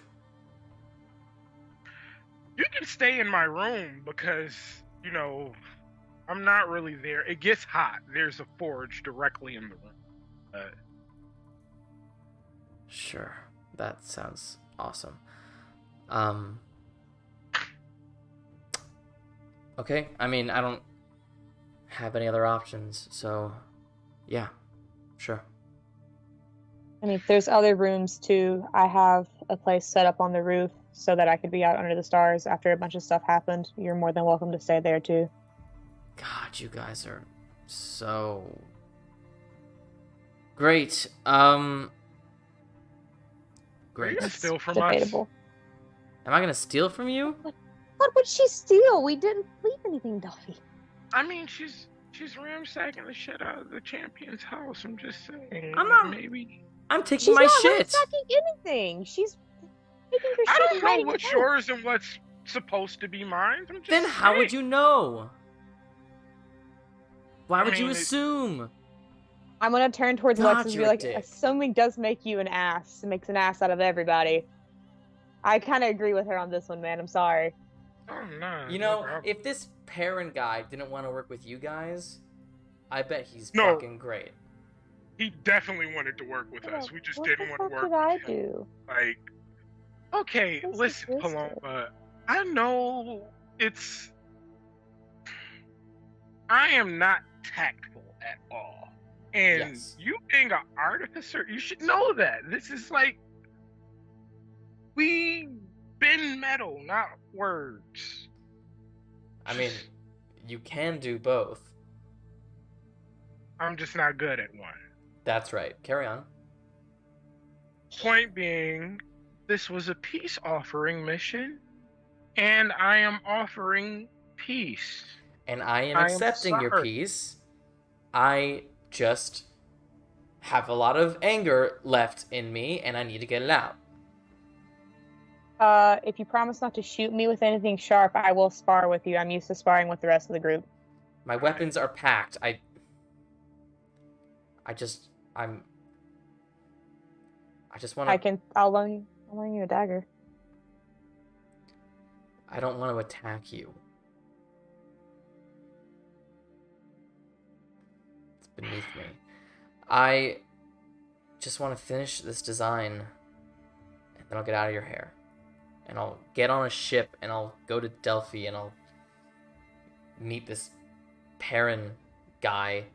And I'll live in your house, and I'll use your forge, and I'll piss in your bed. Whose bed? Out of curiosity. Alexios. Okay, good. Is that like a sibling thing? Sure. Or Yes. you're gonna. Okay, I'm getting secondhand embarrassment standing next to you. can you not piss in my bed? Like, there's a lot of beds that no one uses in there, and there's like, if you had to piss in a bed. Okay, you know what? This whole entire thing will go a lot faster if you just leave me alone for like 15 minutes, and then I'll be good. Let her do her thing. I'll explain the pissing in a bed thing to you. Wait, is she drawing firearms? 100% yes. By memory. I don't think there's anything we can do about that at this point, dude. No, but that's the point of me talking to her.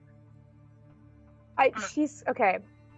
I'm gonna be like, just give us a minute, and I'm gonna like get him to move out of the room and talk to him for a second before he goes back in, because he is not very tactful and he needs help. Okay. I know what you're trying to do, and I know you mean well, but you are not going about it in a way that is going to get you anywhere. You're just going to make her madder and hate you even more. Okay. So, as someone who's been somewhat in her shoes, where they lost everything at once, and they only had one thing that wasn't good to rely on, it's not the most inappropriate response, and you're making it seem like what she is doing is not okay, which doesn't help because you're being really condescending, which makes her feel even worse. Two things. One, I mean, insulting her is just really fucking fun. Like, she shot me like 8 times yesterday. Yes, she shot you 8 times, but you were trying to extend an olive branch. If you were trying to extend an olive branch, you gotta put the shooting behind you and not be a dick about it. Otherwise, you're just gonna make it worse. I mean, but she's kind of like backed into a corner now. And then, like, no matter what you do, if you're a dick, you can't stop her from making the drawings when she gets somewhere. I mean, I know I'm not gonna stop her from making the drawings. I'm just twisting the knife. This is fun. Are you fucking kidding me? You don't remember when we went to the Blood Shore and we met his other apprentice, and I was kind of like a dick to him too? I don't think I was there when that happened. Oh. Was that the first time or the second time that y'all went to the Blood Shore? I think it was the first. Yeah. I don't remember him being a dick the second time. I don't remember him being a dick the second time.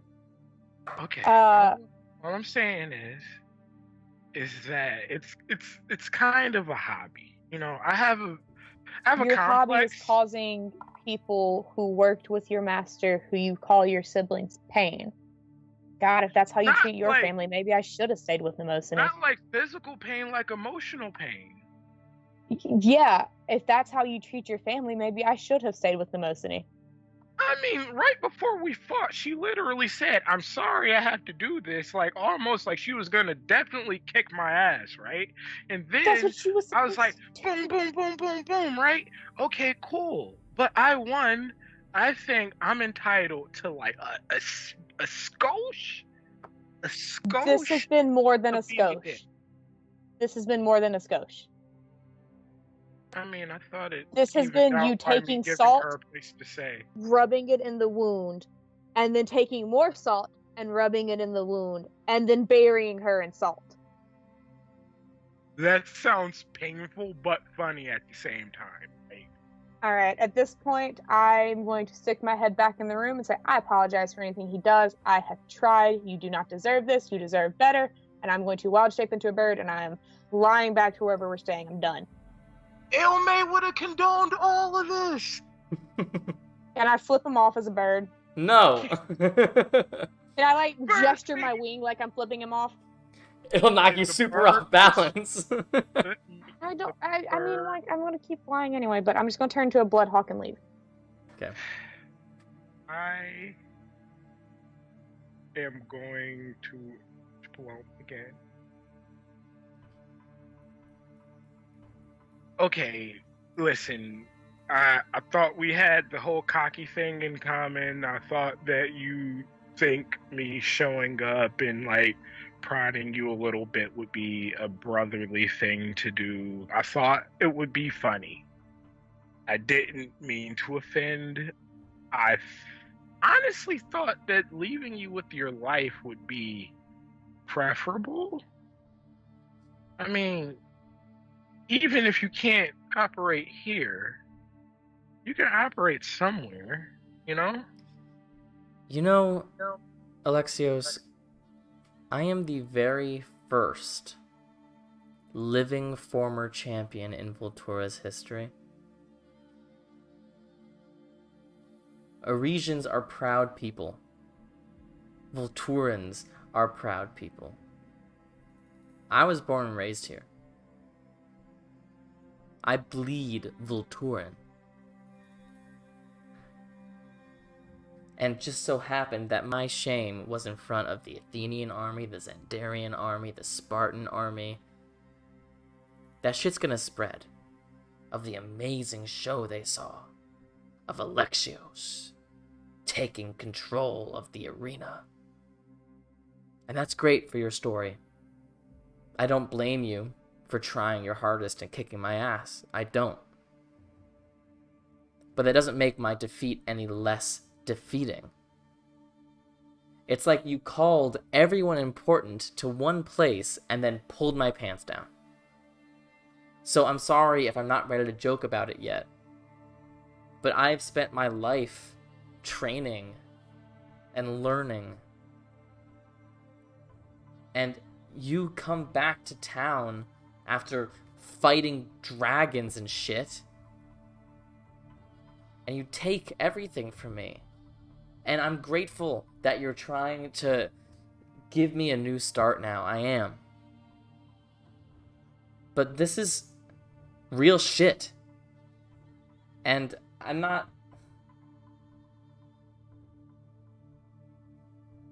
You're still a villain in my story. Even if you are my brother.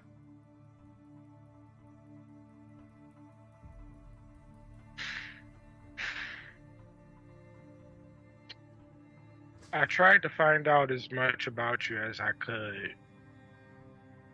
And I didn't know that you're from here. I thought you were just a regular egghead like me. I didn't really... I assumed that to a person who, like I assumed you were, and I'm sorry for assuming, being alive and being able to continue your story was more important than being a champion.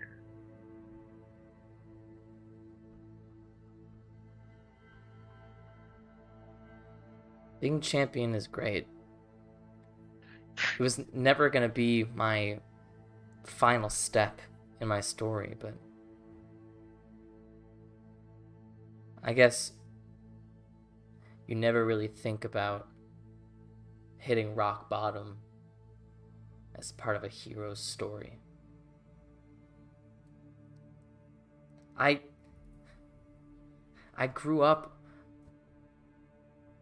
watching you train with Alkmenos. I would see you leave his tower and head to the Dreadnought district and talk to the smiths there, and I just remember how much I wanted to be you. And then you left, and I took the opportunity and I trained. I dyed my hair and I made myself an icon. And then you came back and you ripped my shit apart. So, yeah, being champion isn't the most important thing in the world, but getting defeated on that scale by a guy that you used to look up to, I mean, it's just a lot to take in.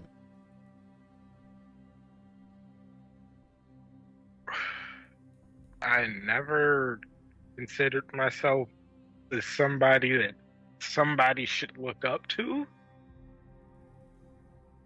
but it means a lot. I mean,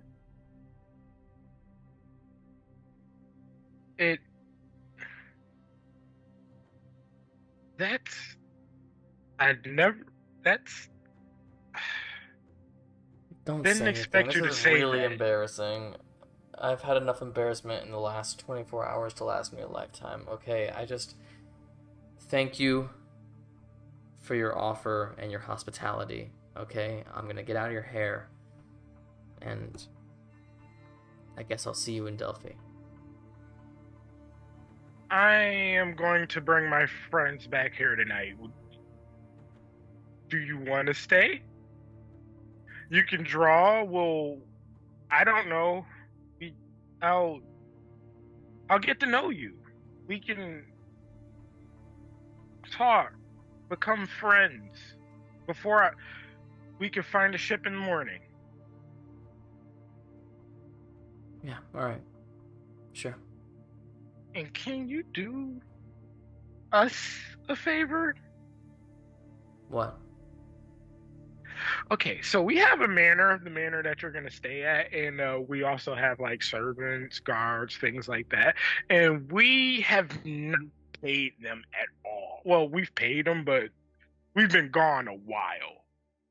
Would you mind currying some gold back to them, and I'll pay you. Yeah, sure. Good luck. And I know some guys who work on weapons in Delphi. Maybe you can go and talk to them. We're well connected there. Yeah, for sure. I'm sure I'll find my way.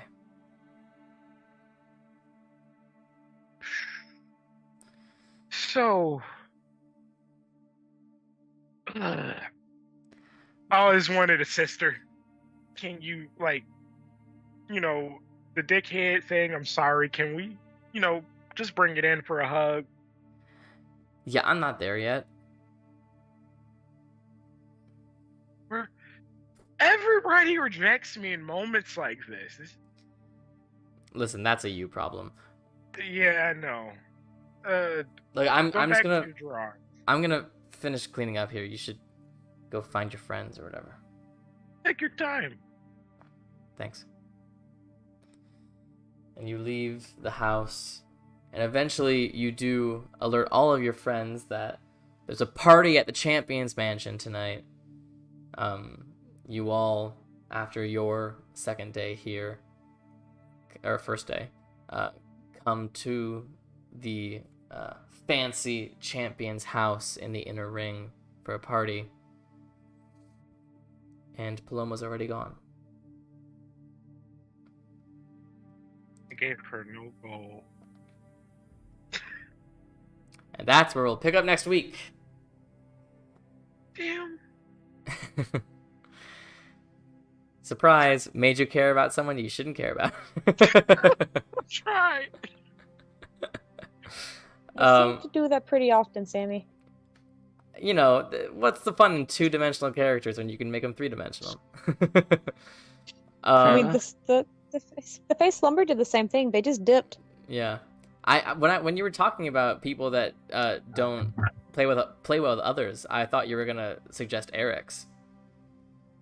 He's in the Feywild though, right? You don't know where he is. He said that's where he was. I thought the last time we talked. He has business there. He has, he's on a quest. You don't know if he's there or not. Regardless, we will be back next week, same time, same place. Thank you guys so much for joining us. This episode will be up on YouTube on Friday if you missed any of it. And once again, tomorrow night we will be hosting Fable Forge RPG for episode 3 of the Red Opera campaign that I am playing in.